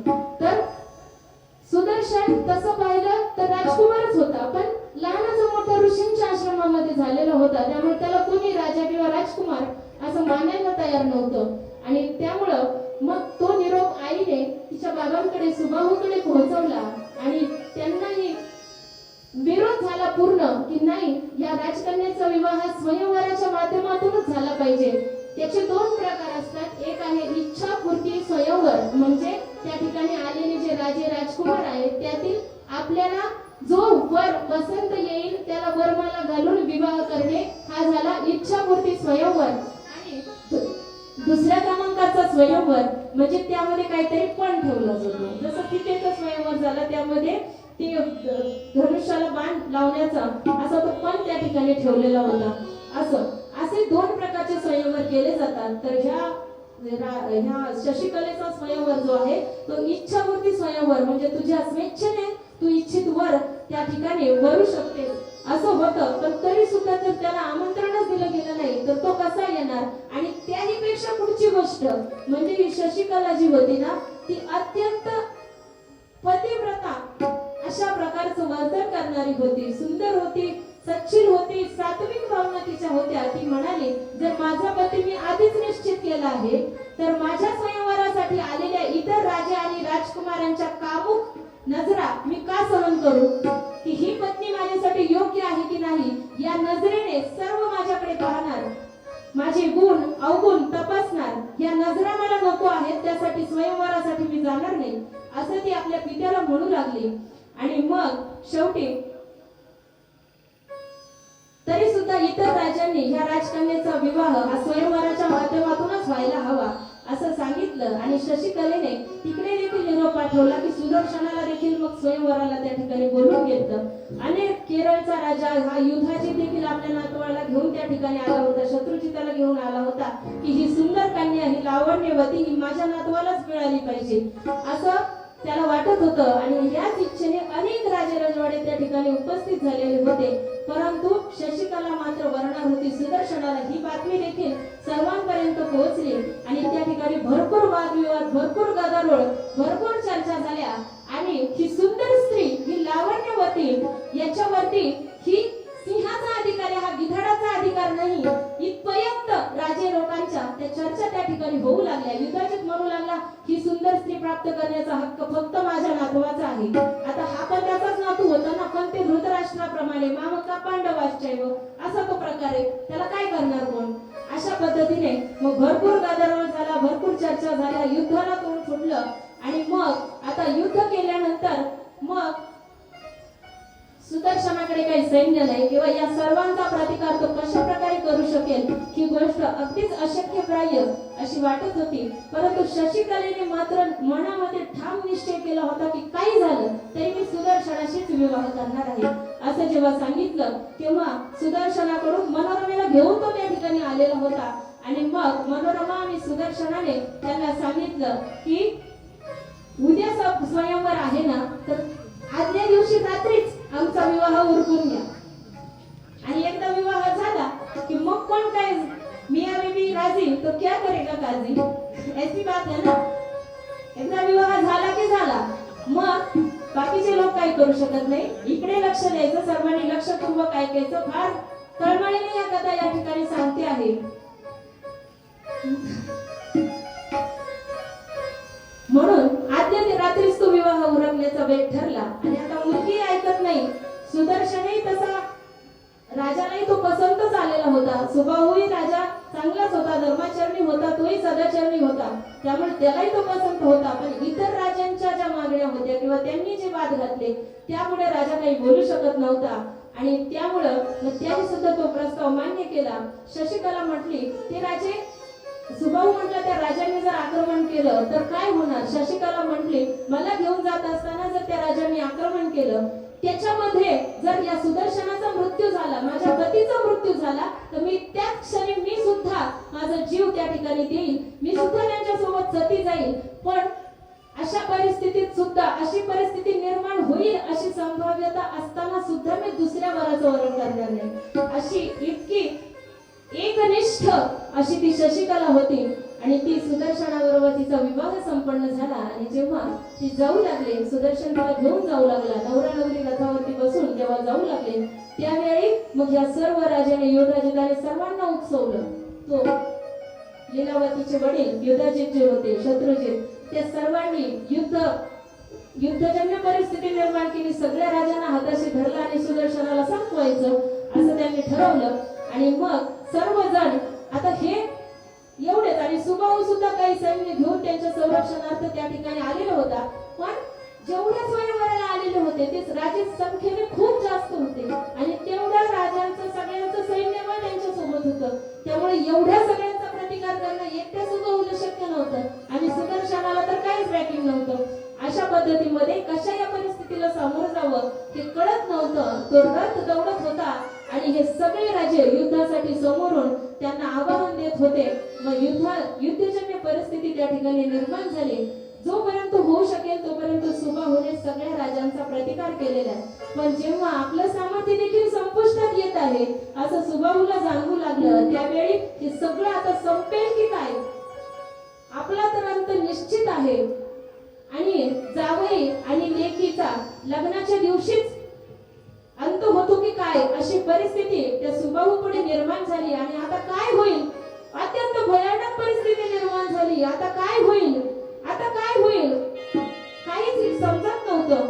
आता काय होणार होतं, केवळ अंत समोर दिसत होता. आणि अशा परिस्थितीमध्ये त्या ठिकाणी सुद्धा ज्या 11 वर्षाच्या सुदर्शनाला ज्या जगदंबेने शांत स्वरूपाचं दर्शन केलं होतं ना, ती भवानी 11 विकराळ स्वरूप घेऊन सिंहावरती विराजमान होऊन ती अनादी निर्गुण अशी भवानी त्या ठिकाणी प्रकट झालेली आहे. तिने हजारो सिंह, हजारो हत्ती त्या ठिकाणी आपल्या सोबत घेऊन त्या इतर राजांवरती आक्रमण करण्यासाठी तिने सोडलेले आहेत. अशी ती अनादी निर्गुण भवानी त्या ठिकाणी प्रकट झाली. नको म्हणायला, आता आपल्याला पुढच्या कथा घ्यायच्या आहेत. ती भवानी त्या ठिकाणी प्रकट झाली आणि तिने स्वतःच त्या प्राण्यांच्या मदतीने म्हणा, हत्तीच्या, सिंहांच्या मदतीने म्हणा, सर्व सैन्यांचा खात्मा केलेला आहे. आणि ती भवानी अत्यंत रागावलेली, विकराळ रूप धारण केलेली भवानी अशी त्या सगळ्या राजांवरती धावून जाते आहे आणि एकेकाचा निर्पात अशी ती भवानी करते आहे. सुदर्शनाचं संरक्षण करत आहे. सुदर्शनाच्या केसालाही धक्का लागला नाही. शशिकलाही सुरक्षित होती आणि सुबाहू राजा देखील पाहत होता की हे काय सापडते आहे, हे काय घडते आहे, हे माझ्या जावयाला ही कसली शक्ती मिळाली आहे. स्वतः जगदंबा भवानी ही स्वतः माझ्या जावयाचं आणि लेकीचं संरक्षण करते आहे. हे पाहून सुबाहूच्या देखील मनामध्ये त्या भवानी बद्दलचे भक्तिभाव जागृत झाला की किती कृपा करते, ही किती कृपा करते, काय या कृपेचं वर्णन करावं, कशी सांभाळते. बघा, आपल्याला सुद्धा जीवनात अनुभव येतात की नाही, आता काही नाही होऊ शकत असं म्हणून जेव्हा आपण जागेवरती स्थिर होतो ना, अशा वेळी असे अनुभव येतात की आपल्याला अपेक्षित असलेल्या गोष्टी घडून जातात आणि मग आपण म्हणतो देवाचीच कृपा झाली, असं म्हणतो की नाही आपण. देवासारखे भेटला असं कोणीतरी व्यक्ती येतो ना, आपलं कार्य संपन्न करतो, आपण म्हणतो देवासारखे भेटला. देवाला प्रत्येकाच्या घरी देवाच्या स्वरूपात व्यक्त होता येत नाही ना, म्हणून तर देव माणसं पाठवतो. बघा, जिथं आवश्यकता असेल, आता तिथं कोणी माणूस म्हणून येऊन मागणार नव्हतं, म्हणून ती जगदंबा स्वतः प्रकट झाली. पण माणसांच्या रूपाने आपल्याला तो मदत करण्यासाठी नेहमीच येतो. पण त्यासाठी आपण मात्र रात्रंदिवस त्याचं चिंतन केलं पाहिजे, ही गोष्ट नक्कीच. आणि ह्या कथा ऐकल्याने आपलं मनोबळ हे दृढ होतं. बघा, त्याच्या मदतीला आली, आपल्या मदतीला का नाही येणार, ती का नाही येणार, ती वाट पाहते हो कधी बोलावताय. मला यायचं आहे, ती वाट पाहतीये. आपण चुकतोय, आपण तेवढ्या भक्तीने तिला बोलवत नाही, तिला आळवत नाही. ती येईल असं अंतःकरणाची स्थिती, असं काय म्हणतात मशागत केलेली भूमी आपली नाहीये की तिने तिथे प्रकट व्हावं. हे आपलं दुर्दैव आहे. आपण कमी पडतोय. बघा, हे जर आपल्याला साधता आलं ना, ती जगदंबा स्वतः प्रगट होईल. आपण जो कथा सुरू करताना जो जप घेतो, जगदंब उदयोस्तु, जगदंब उदयोस्तु, जगदंब उदयोस्तु, जगदंब उदयोस्तु. बघा, या सगळ्या लीला, सगळ्या कथा या ठिकाणी वर्णन करून सांगते. अनेक व्यक्तींची नावं याच्यामध्ये सांगावी लागतात. काहीच लक्षात नाही राहू द्या, काहीच नाही राहू द्या. जगदंब उदयोस्तु एवढं लक्षात राहील. हे जगदंबा, तुझा उदय आमच्या अंतःकरणामध्ये होऊ दे.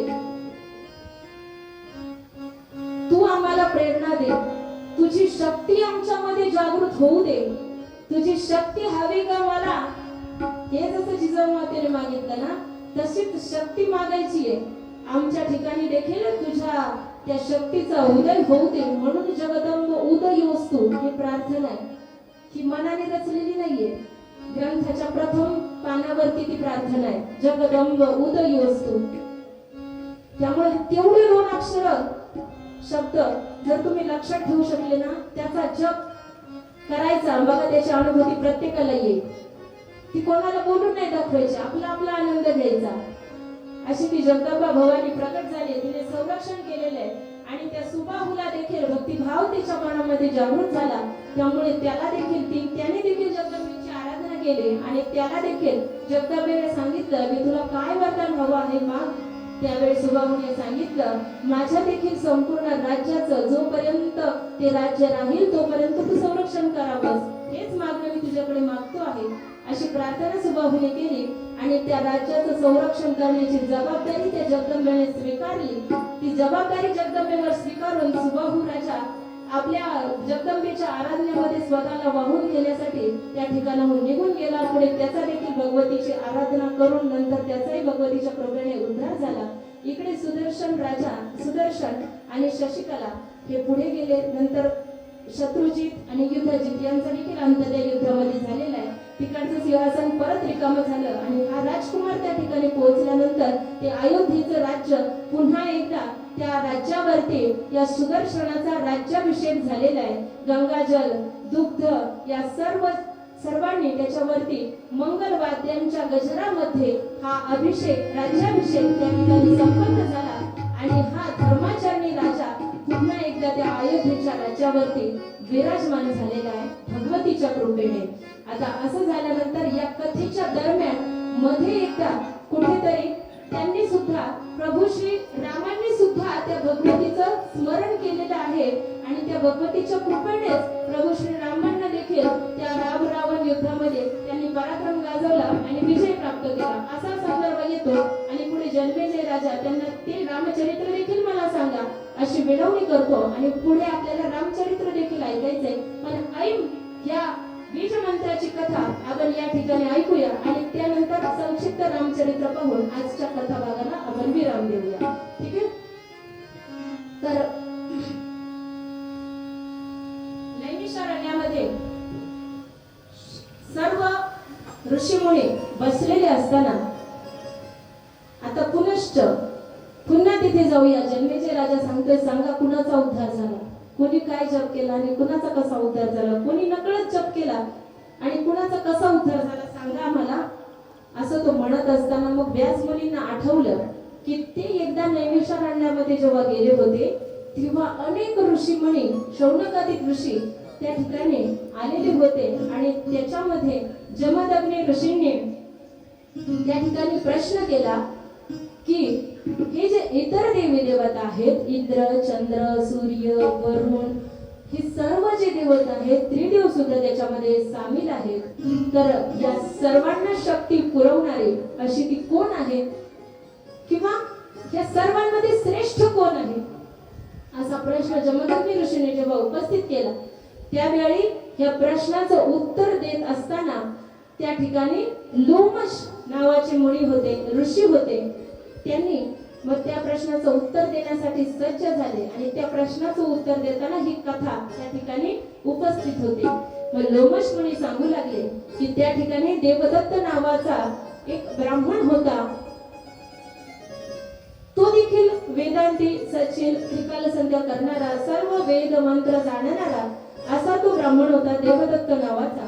आणि परंतु दुःख हे होतं की पोटी संतान नव्हतं आणि निपुत्रिक असणे हे फार मोठं दुःख असतं. पुराणामध्ये आपण अनेकांच्या कथा पाहिल्या की पुत्र प्राप्तीसाठी अनेक जणांनी भगवतीची आराधना केलेली आणि तिच्या कृपेने अनेक निपुत्रिकांना पुत्रार्थाला लभते पुत्रार्थ, विद्यार्थी लभते विद्या, धनार्थी लभते धनम. असं आहे की नाही, विद्यार्थ्याला विद्या मिळते, धनार्थ्याला धन मिळतं, पुत्रार्थ्याला मिळे पुत्र, मोक्षार्थ्याला मिळे गती. असं आहे. म्हणून निपुत्रिकालाही पुत्र देणारी अशी ती भगवती आहे. आणि म्हणून मग त्या ठिकाणी त्याने देखील पुत्र कामेष्ठी यज्ञ करण्याचं ठरवलं. ऋषी मुनींचा विचार घेऊन त्यांच्या मार्गदर्शनाने त्या ठिकाणी अनेक ऋषी मुनी होते बरं का. त्या ठिकाणी भृगु, जाबाली अशा अनेक ऋषींची नावं त्या ठिकाणी सांगता येतील.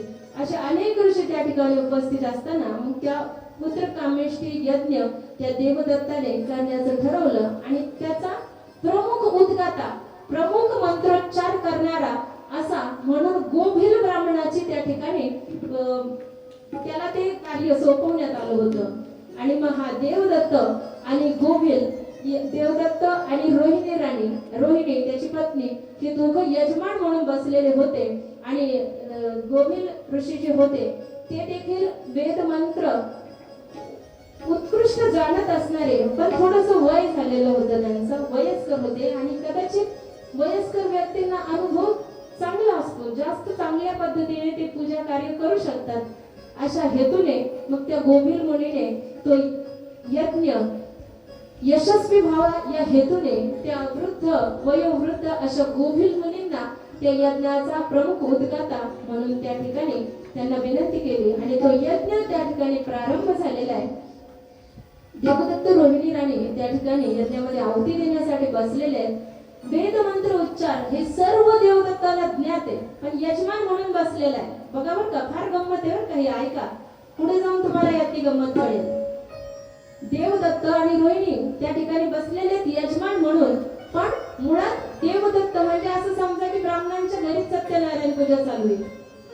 आता कळलं हा? दुसऱ्या एका ब्राह्मणाला बोलून एका ब्राह्मणाने सत्यनारायण पूजा आरंभली. असं मग ह्या ब्राह्मणाने ते माहितीये सत्यनारायण पूजा कशी करायची, पण हा यजमान म्हणून बसलेला आहे, काहीतरी संकल्प करून असं आपण समजूया. आणि तो देवदत्त तसा बसलेला असताना गोभिल मुनी मंत्रोच्चार त्या ठिकाणी करत आहे. आणि या वेद मंत्रांचा एक असं सांगितलं जातं की त्यांचे उच्चार जे आहेत ना ते व्यवस्थित स्वरात, संथेला महत्व आहे, उच्चार व्यवस्थित झाले पाहिजेत आणि स्वरात देखील ते गायले गेले पाहिजेत. ह्या दोन गोष्टी होत्या. आणि गोभिल मुनी ते गात असताना एका मंत्रामध्ये त्यांचा स्वर चुकला. जर स्वर चुकला तर त्याची देखील पापांची कुठल्या याने कुठलं पाप मिळतं आणि काय गती मिळते याचं देखील वर्णन त्या ठिकाणी नाहीये. पण आपल्याला माहिती आहे की ह्या सर्व गोष्टींनी त्या पापालाच कारणीभूत होतात जर चुकीच्या गोष्टी आपल्याकडून होऊ लागल्या तर. मग गोभिल मुनी ते करत असताना त्यांचा एक ठिकाणी स्वर चुकला. बरं, चुकला तर चुकला. आता एखाद्या जुन्या जाणत्या व्यक्तीकडून एखादी गोष्ट चुकते समयानुसार काहीतरी, ती भगवती प्रेरणा देणारी चुकवणारी पण तीच आहे असं समजून गप्प बसावं ना. आपलं कार्य करायला आलाय, आपण त्याला बोलवलंय, मग गप्प बसावं ना. देवदत्ताला ते येत होते मंत्र, याने लगेच मध्येच त्याला थांबवलं. एवढं स्वतःला मोठं म्हणून घेता, या यज्ञाची जबाबदारी घेतली तुम्ही आणि चुकीचं मंत्रोच्चार करता. तुम्हाला लाज नाही वाटत? इथपर्यंत गेला. हे योग्य आहे का बघा? हे योग्य नाही. तर अशा वेळी मग असं म्हटल्यानंतर गोविंद मुनी सुद्धा खूप चिडले. ते म्हटले, अरे तुला कळत नाही का? तू यजमान म्हणून बसलेला आहेस आणि माझ्याकडे बघ, माझं आता वय किती झालंय, मला हे सर्व गोष्टी ज्ञात आहेत, पण या तब्येतीमुळे म्हणा किंवा दम लागल्यामुळे म्हणा माझा स्वर थोडासा गेला तर एवढा काय बिघडलं तू की इथे माझा अपमान करतो आहेस तू? एवढा कशाने तू मातला आहेस? असं देवदत्ताला तो म्हणू लागला. पण असं असतं बरं का, ते ज्याला बरोबर ऐकण्याची सवय असते ना ते चुकीचं खटकतं, ते कधीतरी शांत राहावं लागतं. पण ते पण बरोबर आहे. प्रत्येक वेळी बोलून नाही चालत, पण ते तसं झालं. आणि मग गोविंद मुनीने खूप क्रोधायमान झाले, दोघांमध्ये भरपूर वादावादी झाली. आणि मग त्याने असं कृत्य केलं, त्याने माझा अपमान केला, म्हणून त्याला काय शिक्षा द्यावी म्हणून शापवाणी उच्चारली. आणि शाप देऊन देऊन काय दिला ऐका? शाप दिला तर दिला, त्याला असं शाप दिला की तुझ्या पोटी जो पुत्र जन्माला येईल ना तो मूर्ख जन्माला येईल. मूर्ख म्हणजे आपण सर्वसामान्यपणे कोणालाही दिवसातून 10 वेळा मूर्ख म्हणून जातो. आपल्याला त्याचं काही वाटतही नाही. हा बरोबर आहे की नाही? हसले तुम्ही, समजलं तुम्हाला? साधं बोलता हे 2-3 वाक्य झाले की येतच मूर्ख. हो की नाही? मूर्ख, वेडा, गाढव हे तर आपले रोजचे प्रचलित शब्द आहेत. त्या शब्दांना काहीतरी महत्व आहे. त्या संज्ञा ज्या आहेत ना, मूर्ख म्हटल्यानंतर त्याच्या ठिकाणी काहीच बुद्धी नाही, काहीच ज्ञान नाही, कशाचं ज्ञान ज्याला नाही, असा मतिहीन असलेला, बुद्धिहीन असलेला असं जो आहे त्याला मूर्ख म्हटलं जातं. मूर्ख पुत्र जन्माला येणार म्हणजे त्याला काहीच समजणार नाही. अशा समाजामध्ये काही असतात की नाही? हा, मतिमंद असं ज्यांना आपण म्हणतो. आणि अशा असतातच बरं का, प्रत्येक गावामध्ये असतात असे 1-2 तरी असतात. भोळपट ज्याला आपण म्हणू, भोळसर, बुद्धिहीन, वेडा असं आपण काही, म्हणजे मी म्हणेल की अशी व्यक्ती जेव्हा असते ना तेव्हा एक हेटाळणी करण्याचा मक्ताच त्याचा सगळ्या गावाने घेतलाय की काय, अशा पद्धतीने त्याचा वापर करत असतात. आपलं सगळं त्याच्याकडून जे आपल्या मनातला राग असेल किंवा दुसरं कोणी ऐकून नाही देत ना, मग यालाच काही पण म्हणायचं. अशा पद्धतीची वागणूक त्या व्यक्तीला मग आपण सगळेजण समाजामध्ये देत असतो. आणि मुळात पुत्र असावा तर कसा असावा? देवदत्ताने यज्ञ आरंभला होता, पुत्र कामेष्ठी यज्ञ करत होता, म्हणजे पुत्र असावा तर कसा असला पाहिजे? नक्कीच तो देखील ज्ञानी असला पाहिजे अशी अपेक्षा असणार की नाही? आपल्या कुळाचा उद्धार करणारा असा पुत्र माझ्या पोटी जन्माला यावा अशा अपेक्षेने तो राजा यज्ञ करत होता. आणि याने त्याला शाप दिला की तुझा पुत्र, मूर्ख पुत्र तुझ्या पोटी जन्माला येईल. काय झालं असेल अंतःकरणात? हा, असा हळहळला तो देवदत्त. पण उपाय नव्हता, चूक झाली होती आणि शापवाणी उच्चारली गेली होती. मग त्याने माफी मागितली की माफ करा हे मुने, मला माफ करा.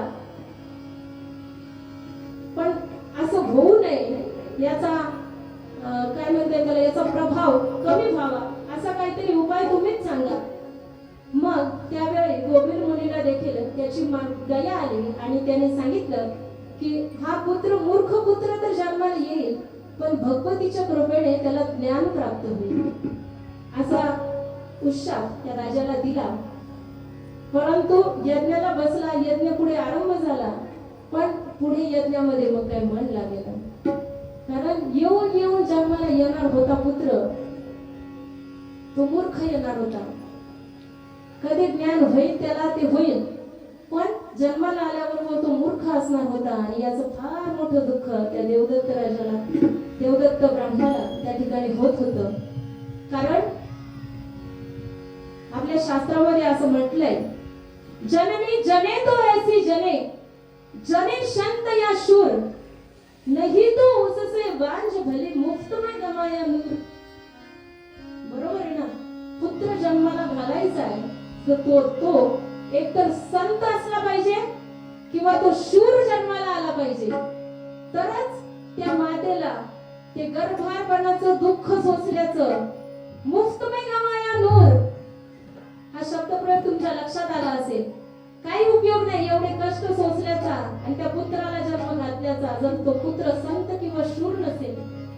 पुत्र भावा ऐसा गुंडा जसा तिन्ही डोकी झेंडा असं तुकाराम महाराजांच्या आई बाबांनी मागितलं होतं.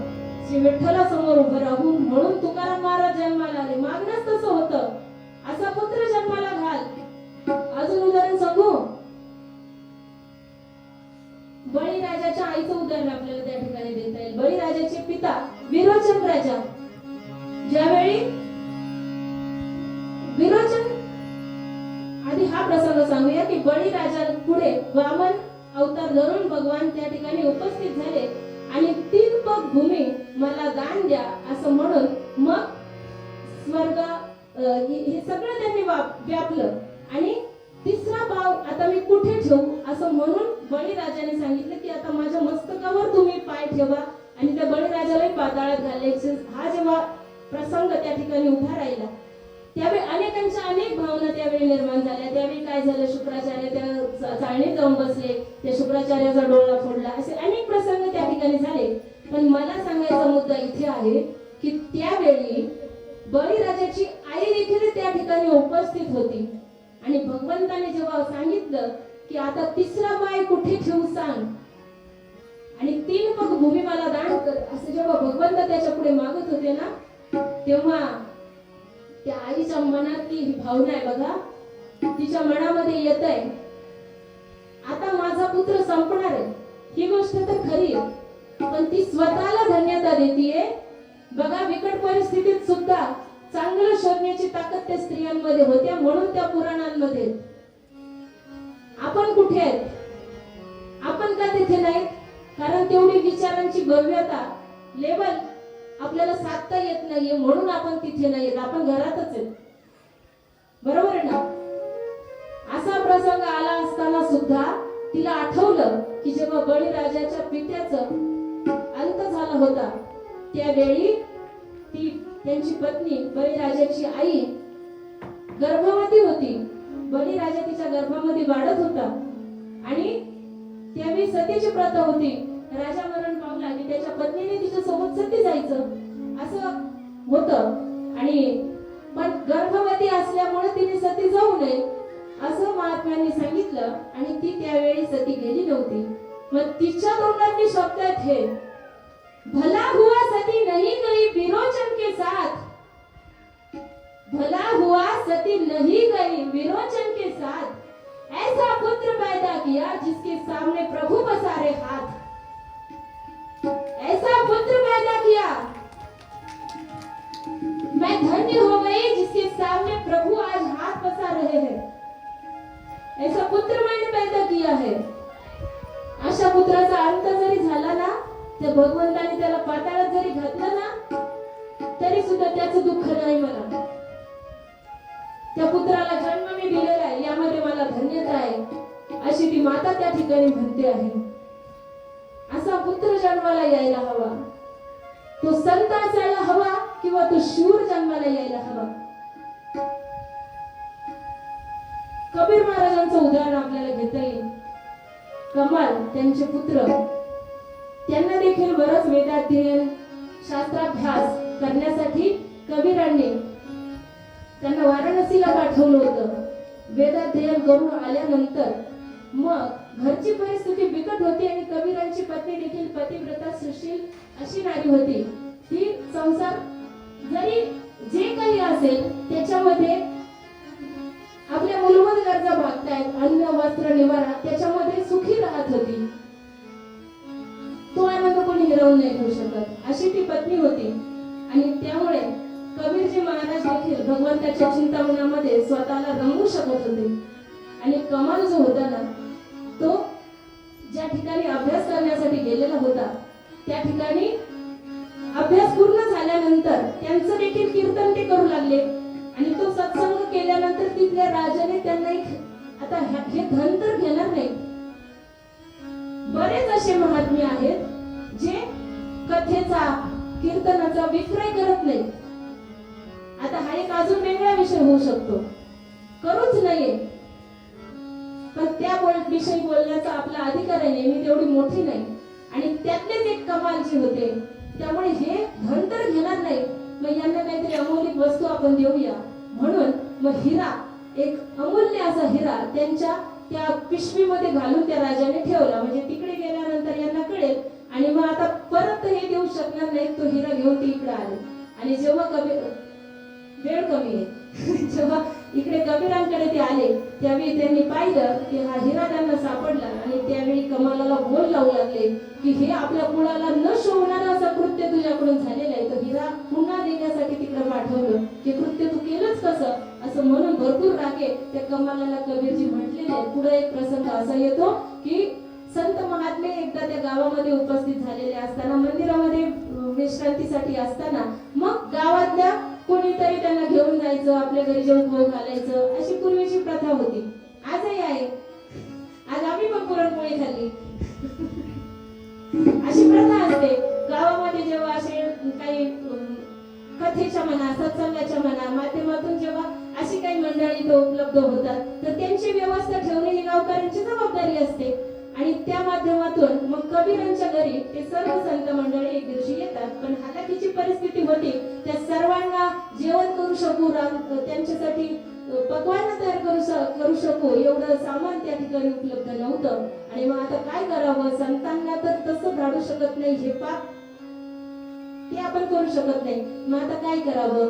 तर मग त्या पत्नीने सुचवलं की त्या वाण्याकडून जाऊन तुम्ही ते धन, ते जेवढं आपल्याला लागतंय ना त्यांच्या पुरतं तेवढंच तुम्ही घेऊन या, बाकीचं आपण बघू काय करायचं, त्याला प्रार्थना करा. पण त्या आधीच बरंच उसनं आणलेलं होतं. आणि मग जेव्हा तो आकडा मोठा होता, मग तो वाणी नाही देत, ती काय विडवाण नाही ठेवत कोणाची, मागचीच वसुली असल्यावर कशाला अजून देईल. आणि तो फेडणार नाही याची गॅरंटी, हा कुठून काय आणणार आहे, हा तर असं रामनाम भजन करत हिंडतो, याला कोण काय देणार आहे, हा कधी माझं फेडणार आहे, तो देणार नाही याची खात्री होती. त्यामुळं एक दगड आणि एक पार घेऊन ते जातात. रात्रीच्या वेळी चोरी करून आणा, आपण संतांना भोजन घातलं पाहिजे, नंतर काय करायचं आपण आपल्या पद्धतीने त्याचं फेडू, असं म्हटल्यानंतर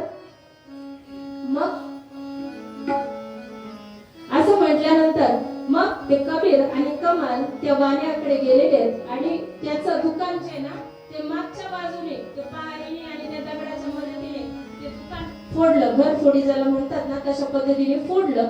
आणि दुकानात गेल्यानंतर आता माल एवढं उपलब्ध झाल्यानंतर एखाद्याने 2-4 महिन्याचा वर्षभर पूर्ण एवढा माल घरी नेऊन टाकला असता त्याने आपल्यासारखे नाही, आपल्या गावात नाही तसे बरं कमाल करत. म्हणजे आता हे सगळं अख्खं उपलब्ध झालंय ना, आता कोणाची भीती आहे, कोण काय करणार होतं, चोरी करण्यासाठी आले होते, एवढं फोडलं तरी वाऱ्याला जाग नाही आली, म्हणजे किती पण साहित्य घेऊन जाऊ शकत होते. पण नाही, जेवढं संतांना शिजवून घालण्यापुरतं जेवढं लागत असेल ना तेवढंच सामान पिशवीमध्ये भरलं आणि ते घेऊन ते जाऊ लागले. पण ही वाण्याला कळलं पाहिजे. आता बघा, चोरालाच वाटते ते घरातले जागे झाले पाहिजे, असं असतं का कुठं? असे चोर असतात का? असे नसतात. पण त्याला पण कळलं पाहिजे आम्ही घेऊन गेलोय आणि आम्ही उद्या परत देऊ असं त्याला आम्ही सांगू, पण एवढ्या पदरात पाडून आपण घेत नाही या हेतूने मग त्यांनी त्या वाण्यालाही जागा केलं, मोठा आवाज केला, त्या वाण्याला तो जागा झाला. आणि मग यांना वाटलं जागा करू, पण पटकन आपण तिथून निघून जाऊ, फक्त आपण त्याच्या दृष्टीच पडू आणि आपण नेलंय हे त्याला कळलं, आपण फेडू, हे त्याला नंतर सांगू, आता नेलंय तर नेलंय आम्ही फेडू असं सांगितलं. पण तो वाणी त्या ठिकाणी आल्यानंतर जे फोडलं होतं ना तिथून बाहेर कबीरजी महाराज बाहेर पडले. जेव्हा कमांड बाहेर पडू लागले त्यावेळी त्या वाण्याने त्याचे पाय पकडले. तो पटकन उठून आला, त्याचे पाय पकडले. आता काय करावं, बिकट परिस्थिती निर्माण झाली. यांना पळून जायचं होतं, फक्त आपण तेवढं त्यांना कळावं एवढंच फक्त होतं. पण झालं असं की आता त्याने जर आपल्याला पकडून ठेवलं तर ह्या वस्तू घरापर्यंत जाणार नाही, संत लोक जेवणार नाही, आपल्याला त्याने किती मारलं काही केलं तर आपण सहन करू, पण ह्या वस्तू पहिल्या घरी पोहोचणं गरजेचं होतं. म्हणून त्यांची ती धावपळ सुरू होती आणि त्या वाण्याने त्याचे पाय पकडले. आणि आता काय करावं, यांनी जर आपल्याला पकडूनच ठेवलं तर संतांना उपाशी जावं लागेल असा विचार केला. आणि त्यावेळी उपाय म्हणून कमालजींनी कबीराला सांगितलं, बघा पुत्र आपल्या पित्याला सांगतोय माझा शिरच्छेद करा, माझा शिरच्छेद करा. म्हणजे पाय धरून जरी त्याने मला धरून ठेवलं तरी मुंडकं दिसलं नाही तर त्याला कळणार नाही कोण होता. लक्षात आलं का तुमच्या? हा, धड कोणाचे असू शकतो, पण चेहरा पाहिल्याशिवाय त्याला कळणार नाहीये कोणाच आहे. आणि दुसरं काही उपायच नव्हता. कबीरांनी देखील बघा काय सांगते मी, चिडिया बाळासारखी कथा सांगते, स्वतःच्या बाळाला मारणे, त्याचं लक्षात घ्या तुम्ही किती हे भव्य अलौकिक असे चरित्र आहेत. मुंडकं कापलं आणि घेऊन गेले पिशवीत घालून, आणि घरी गेल्यानंतर ते मुंडकं झाकून ठेवलं. पत्नीलाही सांगितलं. फार दुःख काय झालं असेल, फार दुःख झालं, चित्त विमळ झालं, पण संतांना दाखवायचं नाही.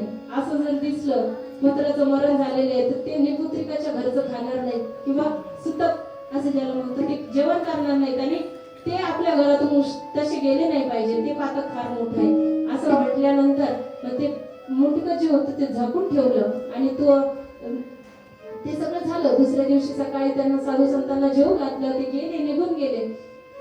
पुन्हा मंदिरामध्ये जेवून खाऊन तृप्त होऊन ते मंदिरामध्ये थांबले. आणि या बाण्याने मात्र तक्रार केलेली की कोणीतरी चोरी केली, हे धड मी पकडून ठेवलेलं आहे, पण हे कोणाचं आहे, कोणी चोरी केली माहित नाही, याचा शोध लावले राजाचं काम आहे. मग राजाने देखील ती जबाबदारी घेतली आणि काय केलं, एका शूळावरती त्या आपल्या बाजाराच्या मध्यावरती त्या शूळावरती ते धड लटकवलं. आणि मग ज्याचं कोणी असेल तो येईलच ना तिथे पाहायला, मग आपल्याला ओळखता येईल, आणि मग त्या चोरीची शिक्षा. एवढी काय मोठी चोरी केली होती बरं, बघा बरं कसे लोक होते. कदाचित हे लिहिलं असणार भगवंताच्या या संतांचं महात्म्य सिद्ध करण्यासाठी, मला असं वाटतं. आणि मग ते धड जेव्हा लटकत होतं, ते दुसऱ्या दिवशी ते साधू निघाले त्या ठिकाणाहून. त्या साधूंना वाटा लावण्यासाठी कबीर आणि त्यांची पत्नी त्या ठिकाणाहून जाते आहे. आणि रडू फुटलं त्यांना, आपल्या लेकराचं धड तिथे लटकतंय, मुंडकं त्याचं घरामध्ये झाकून ठेवून आपण आलोय. काय त्या आई बापांच्या हृदयाची अवस्था झाली असेल, विचार करा असं. आणि पुढे मग त्या साधू संतांनी देखील पाहिलं की हा काय प्रकार सुरू आहे. गावात त्यांनी पुढे त्यांना सांगितलं की असं घडलेलं आहे, आणि हे धड या ठिकाणी उपलब्ध आहे, हे कुणाचं आहे हे माहित नाही, याचा तपास लावण्याचं काम आम्ही करतो आहोत.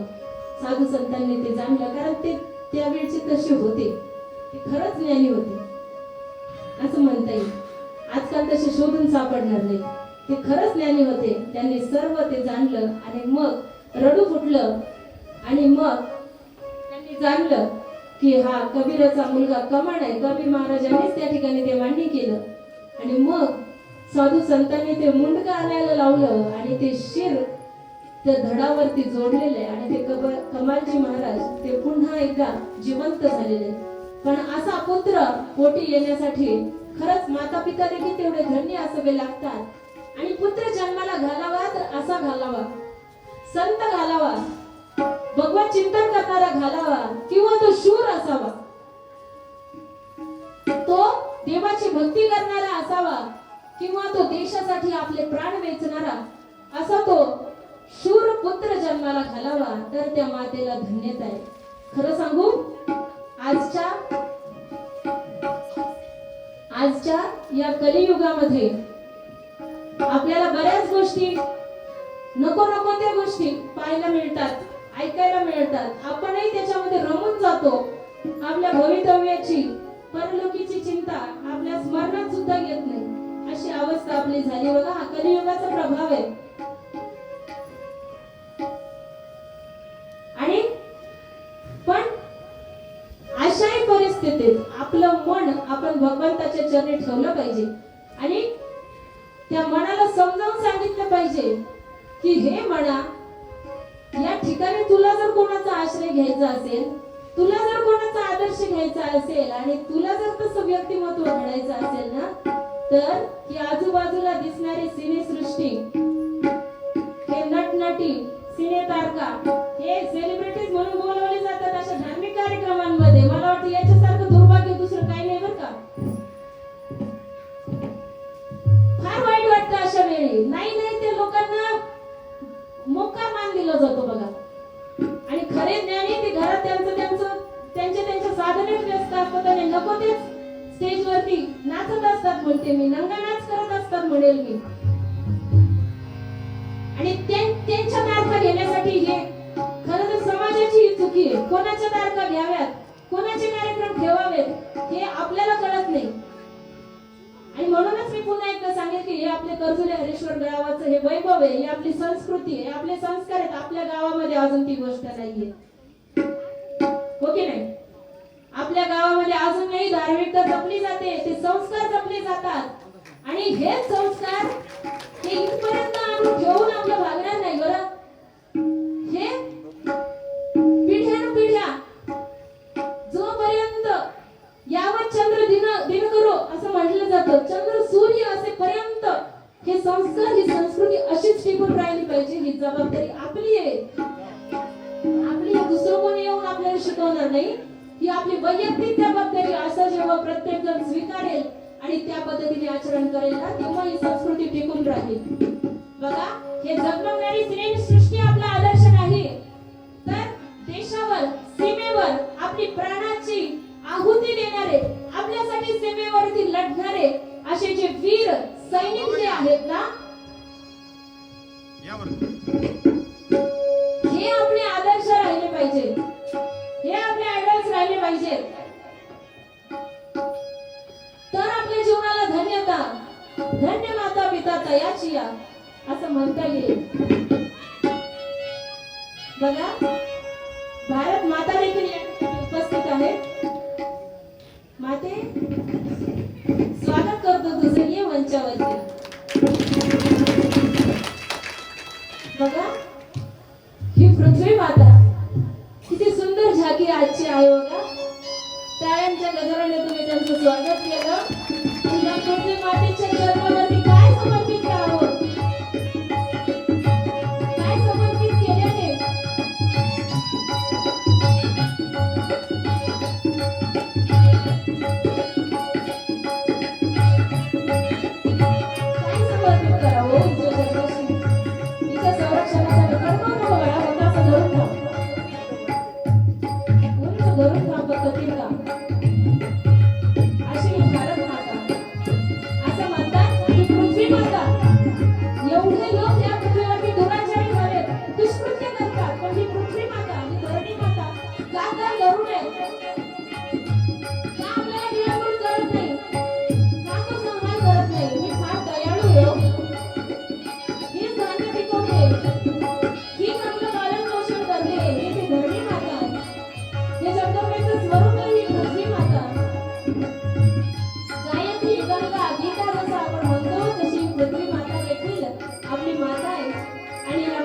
संरक्षण करण्यासाठी ज्या मातेने आपले पुत्र सीमेवरती धाडलेत ना, त्या मातांना एक सलाम ठेवावा असं वाटतो. जोरदार टाळ्या वाजवून अशा सर्व मातांना आपण सलाम करूया. जेव्हा या सैनिकांना सीमेवरती पाठवलं जातं, काय मनाची अवस्था होत असेल हो? काय विचार करत असतील? माता विचार करते, त्याचं औषध करते, जा बाळा, या देशाचं संरक्षण कर. इतर व्यक्ती जेव्हा एखादा व्यवसाय करतात, नोकरी करतात, ती वेतनासाठी करतात, आपली परिस्थिती सुधारण्यासाठी करतात. पण हे सैनिक जे आहेत ना, यांना कधी ते सैन्यात नोकरी नाही असा उल्लेख करत नाही, असा उल्लेख करू नये का? असंच आपल्या मुखातून देखील येतं की देश सेवेमध्ये रुजू आहेत, ते सेवा करतात. मी म्हणेन, देवाच्या भक्तीपेक्षा ना देशाची भक्ती फार महान आहे. आणि ते सैनिक जेव्हा सीमेवरती लढायला जातात ना, तेव्हा माहित नसतं हो, ती माता औक्षण करते, आपल्या लेकराला पाठवते. तो 2.5-3 किलोचा जन्माला आलेला तो गोळा एवढा मोठा केलेला असतो, 20-22 वर्षाचा तो घडवलेला असतो. गडबड करू नका प्लीज, येऊन बसा समोर. विचलित करायचं नाही इथलं वातावरण, समोर येऊन बसायचं सगळ्यांनी. जेव्हा तो जातो, ती माता डोळे भरून आपल्या लेकराला पाहते. आपलं सौभाग्य आहे बघा, याला झाकी नाही म्हणता येणार. हा आपले शुभम दादा, हे खरोखर आर्मीमध्ये स्वतःला देश सेवेमध्ये वाहून घेतलेलं आहे त्यांनी. या आंधळ्या परिवाराला खरंच लाख सलाम. आणि मला हे माहिती आहे, म्हणजे माहिती अशी कळाली की आपल्या गावातून पूर्ण 70 जवान हे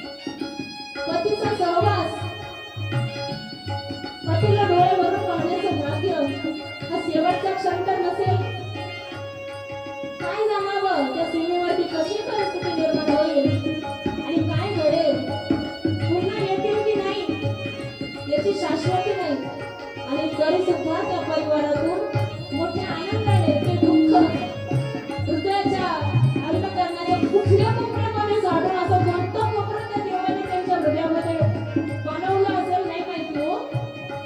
फार कठीण आहे. ऐकून वेदना होतात आपल्या सारख्यांना.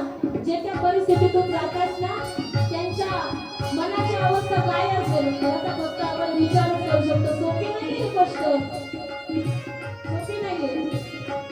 शब्दाने सांगण्याची वाक्याने बोलण्याची ही गोष्ट नाहीये, ती समजून घेण्याची गोष्ट आहे बघा. त्या भारत मातेचं संरक्षण करणे आपली जबाबदारी. आणि हे सैनिक जेव्हा सीमेवरती जातात लढतात त्यावेळी त्यांना निरोप पाठवला जातो.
किती काळ आपण घालू शकतो?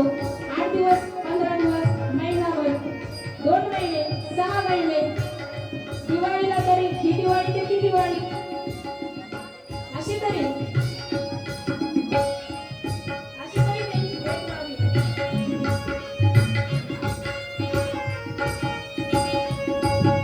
असं सर्वसामान्य आईला वाटतं आणि आईच्या अंतःकरणामध्ये ते वात्सल्य असतं, ते प्रेम असतं. ती आई ही प्रेमळ स्वरूपाची असते. त्यामुळे तिला जसं वाटलं साहजिक आहे. 8 दिवस लेकरू नाही भेटलं, दिवसभर जरी लेकरू दिसलं नाही तरी अंतःकरण नसावंच होतं. पुढं गेलं का ते टाकायला हा विचारही करते. पण या मातेने जे ते लेकरू गेलं ट्रेनिंगसाठी, 22 महिन्यांचं ट्रेनिंग होतं बघा, 22 महिन्यांचं. आणि तब्बल 2 वर्षाने त्या माता पितेची त्या लेकराची भेट झाली. काय अवस्था झाली असेल? 2 वर्षांनी काही एका लेकराला भेटतीये. किसी दिलवारी किसी भगवानी हमें भक्ति का यहाँ से पूछा किसी की सांस किसी की धड़कन किसी की नजर किसी की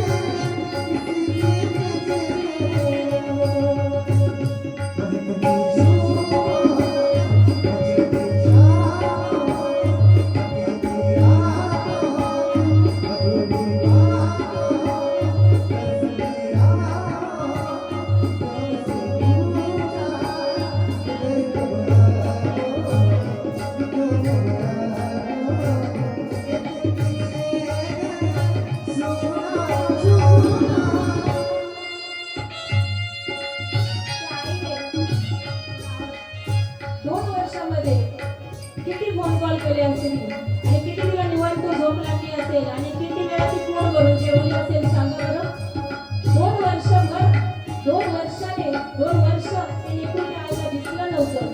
आणि त्याच्याही पुढचं सांगते, 2 वर्षांनी जेव्हा ते लेकरू ट्रेनिंग कंप्लीट करून त्या आईला भेटायला आलं ना, किती वेळ भेटू दिला असेल? कमीत कमी 2 वर्षांनी भेटते. 8 दिवस तर लोकांना एकत्र ठेवायला काही हरकत नव्हती ना. त्यांनी मला सांगितलं स्टेशनवरती मला भेटायला गेलो होतो आणि फक्त 5 मिनिटं 2 वर्षांनी लेकरू भेटत होतं. फक्त 5 मिनिटासाठी ते लेकरू त्या आईला भेटत होतं. विचार करण्यासारखी गोष्ट आहे. खरंच धन्य ते माता पिता आणि धन्य ते शूरवीर. आपण इथे आनंदात राहत असतो, आपल्याला कशाचं काही भान नसतं. आपले सुख सोहळे, आपले सण उत्सव यात्रा याच्यामध्ये आपण मग्न असतो. पण यांच्यासाठी मात्र कधी यमराज आमंत्रण देईल आणि कधी त्या भारत मातेची सेवा करताना कधी आपल्याला यमसदनी जावं लागेल याचा भरोसा नसतो. कोणता दिवस काय घेऊन येईल आणि उद्याचा आजचा सूर्यास्त आपल्याला दिसेल की नाही, सूर्यास्त झाला तर उद्याचा सूर्योदय आपल्याला दिसेल की नाही, अशी अवस्था या सैनिकांची असते. म्हणून त्यांच्याबद्दलचा आदर एखादा सैनिक जर आपल्याला भेटला तर त्यांच्याबद्दल आदर आपण दाखवला पाहिजे, आपल्या कृत्यातून दाखवला पाहिजे. आपल्यासाठी काय मोठं काम हे माझे बांधव त्या ठिकाणी करत आहेत. त्यांना त्यांच्या परिवाराला आणि त्यांना देखील जेव्हा जेव्हा काही गरज असेल तर त्या सगळ्या गोष्टीने त्यांची मदत करणे ही आपली फार मोठी जबाबदारी आहे बघा. हे आपल्याला करता आलं पाहिजे. भगतसिंगांचा एक प्रसंग सांगते. 23 मार्च 1931 रोजी भगतसिंगांना संध्याकाळच्या 7 वाजता फाशीवर लटकवण्यात आलं. भगतसिंग, सुखदेव, राजगुरू या तिघांनाही फाशी ठोठावली गेली, फाशीची शिक्षा सुनावली गेली. पण भय होता इंग्रजांना की कदाचित ही बातमी बाहेर पसरली तर कल्लोळ माजेल आणि फाशीचं कार्य योग्य पद्धतीने संपन्न होईल की नाही याच्यामध्ये शंका येऊ लागली. 24 मार्चच्या सकाळी 6 वाजता ठरलेली फाशी 11 तास आधीच देण्यात आली. 23 मार्च 1931 या संध्याकाळी 7 वाजता फाशी देण्याचं ठरवलं आणि फाशी दिली. तो प्रसंग भरपूर मोठा आहे, पुढे आपल्याकडे वेळ नाही. ती फाशी दिली तेव्हा भगतसिंगाची माता रडत होती. जेव्हा तिला समजलं आपला पुत्र या भारत मातेची सेवा करण्यामध्ये, देशभक्ती करण्यामध्ये त्याने बलिदान दिलेलं आहे असं जेव्हा त्या मातेला समजलं तेव्हा तिच्या डोळ्यातून घळघळ घळघळ घळघळ घळघळ अश्रुधारा वाहू लागल्या. कोणीतरी विचारलं, का रडताय? तुमचा पुत्र तुम्हाला सोडून गेलाय, दुःख होणं साहजिक आहे, पण शोक आवरा, रडू नका. का रडताय? सांगा, का रडताय? तेव्हा मातेने दिलेलं उत्तर फार बोलते माझा पुत्र या देशासाठी बलिदान गेलेला आहे त्याचं मला दुःख नाही पण असं केवळ एकच पुत्र मी तिथं समर्पित करू शकले याचं मला दुःख आहे म्हणून मी रडतेय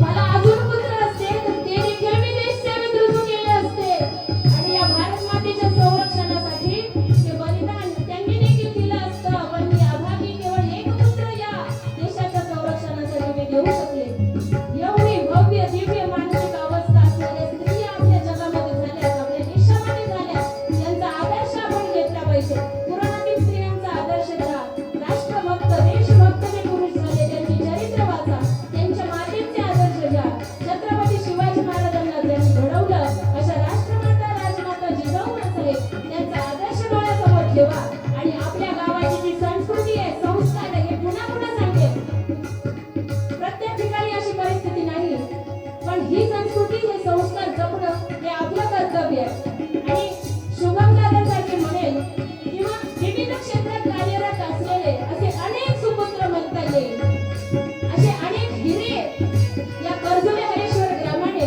या आपल्या ताब्यात दिलेले आहेत माझ्या मैत्रिणींनो अशा हिऱ्यांना त्यांची शक्ती तुम्ही आहात ऐकतोय ना आपण चिंतन शिवाला शक्ती शिवाय पूर्णत्व नाही त्या शिवाची शक्ती आपण आहोत या कर्जुले हरेश्वर ग्रामातील सुपुत्रांची हिऱ्यासारख्या सुपुत्रांची शक्ती आपण आहोत ते सौभाग्य आपल्याला मिळालंय तेव्हा त्यांच्या उत्तम मार्गदर्शक बना आणि पुढची पिढी अशी घडवा जने संत या शूर आणि आपली कीर्ती सुद्धा इतिहासामध्ये अजरामर होईल पुराणांमध्ये त्यांची कीर्ती गायली पुराणांकडे हे भाग्य आपल्याला सुद्धा प्राप्त होईल याची व्यवस्था आहे आपण ती निश्चितपणे केली पाहिजे आणि मला वाटतं नक्कीच या चिंतनाच्या माध्यमातून हा विचार आपण केला पाहिजे आणि हा विचार करत करत त्या पद्धतीने आचरणात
भारत माता की आता या ठिकाणी शुभम दादा ही भारत माता जी झालेली तिला एक सेल्यूट कारण ते खरंच आर्मीमध्ये कार्यरत आहेत एक सेल्यूट देतील एक जयघोष करतील आणि आपली वेळ संपलेली आहे पण आज पाय मोकळे झालेले आहेत मग पाय मोकळे करायचे असतील तर त्याच्यासाठी आपण 5 मिनिट देऊया नाहीतर आरतीची तयारी करू तुम्ही सांगाल त्या पद्धतीने पण सर्वांनी एक 2 मिनिटासाठी शांत बसायचंय शुभम दादा भारत माता की जय भारत माता की जय भारत माता की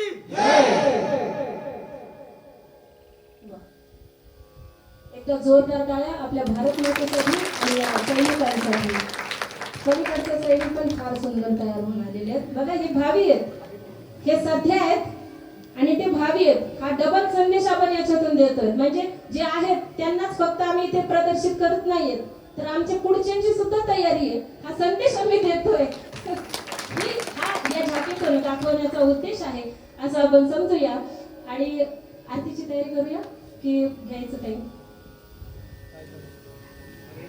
एक घ्या एक फक्त हळू मारा एक घ्या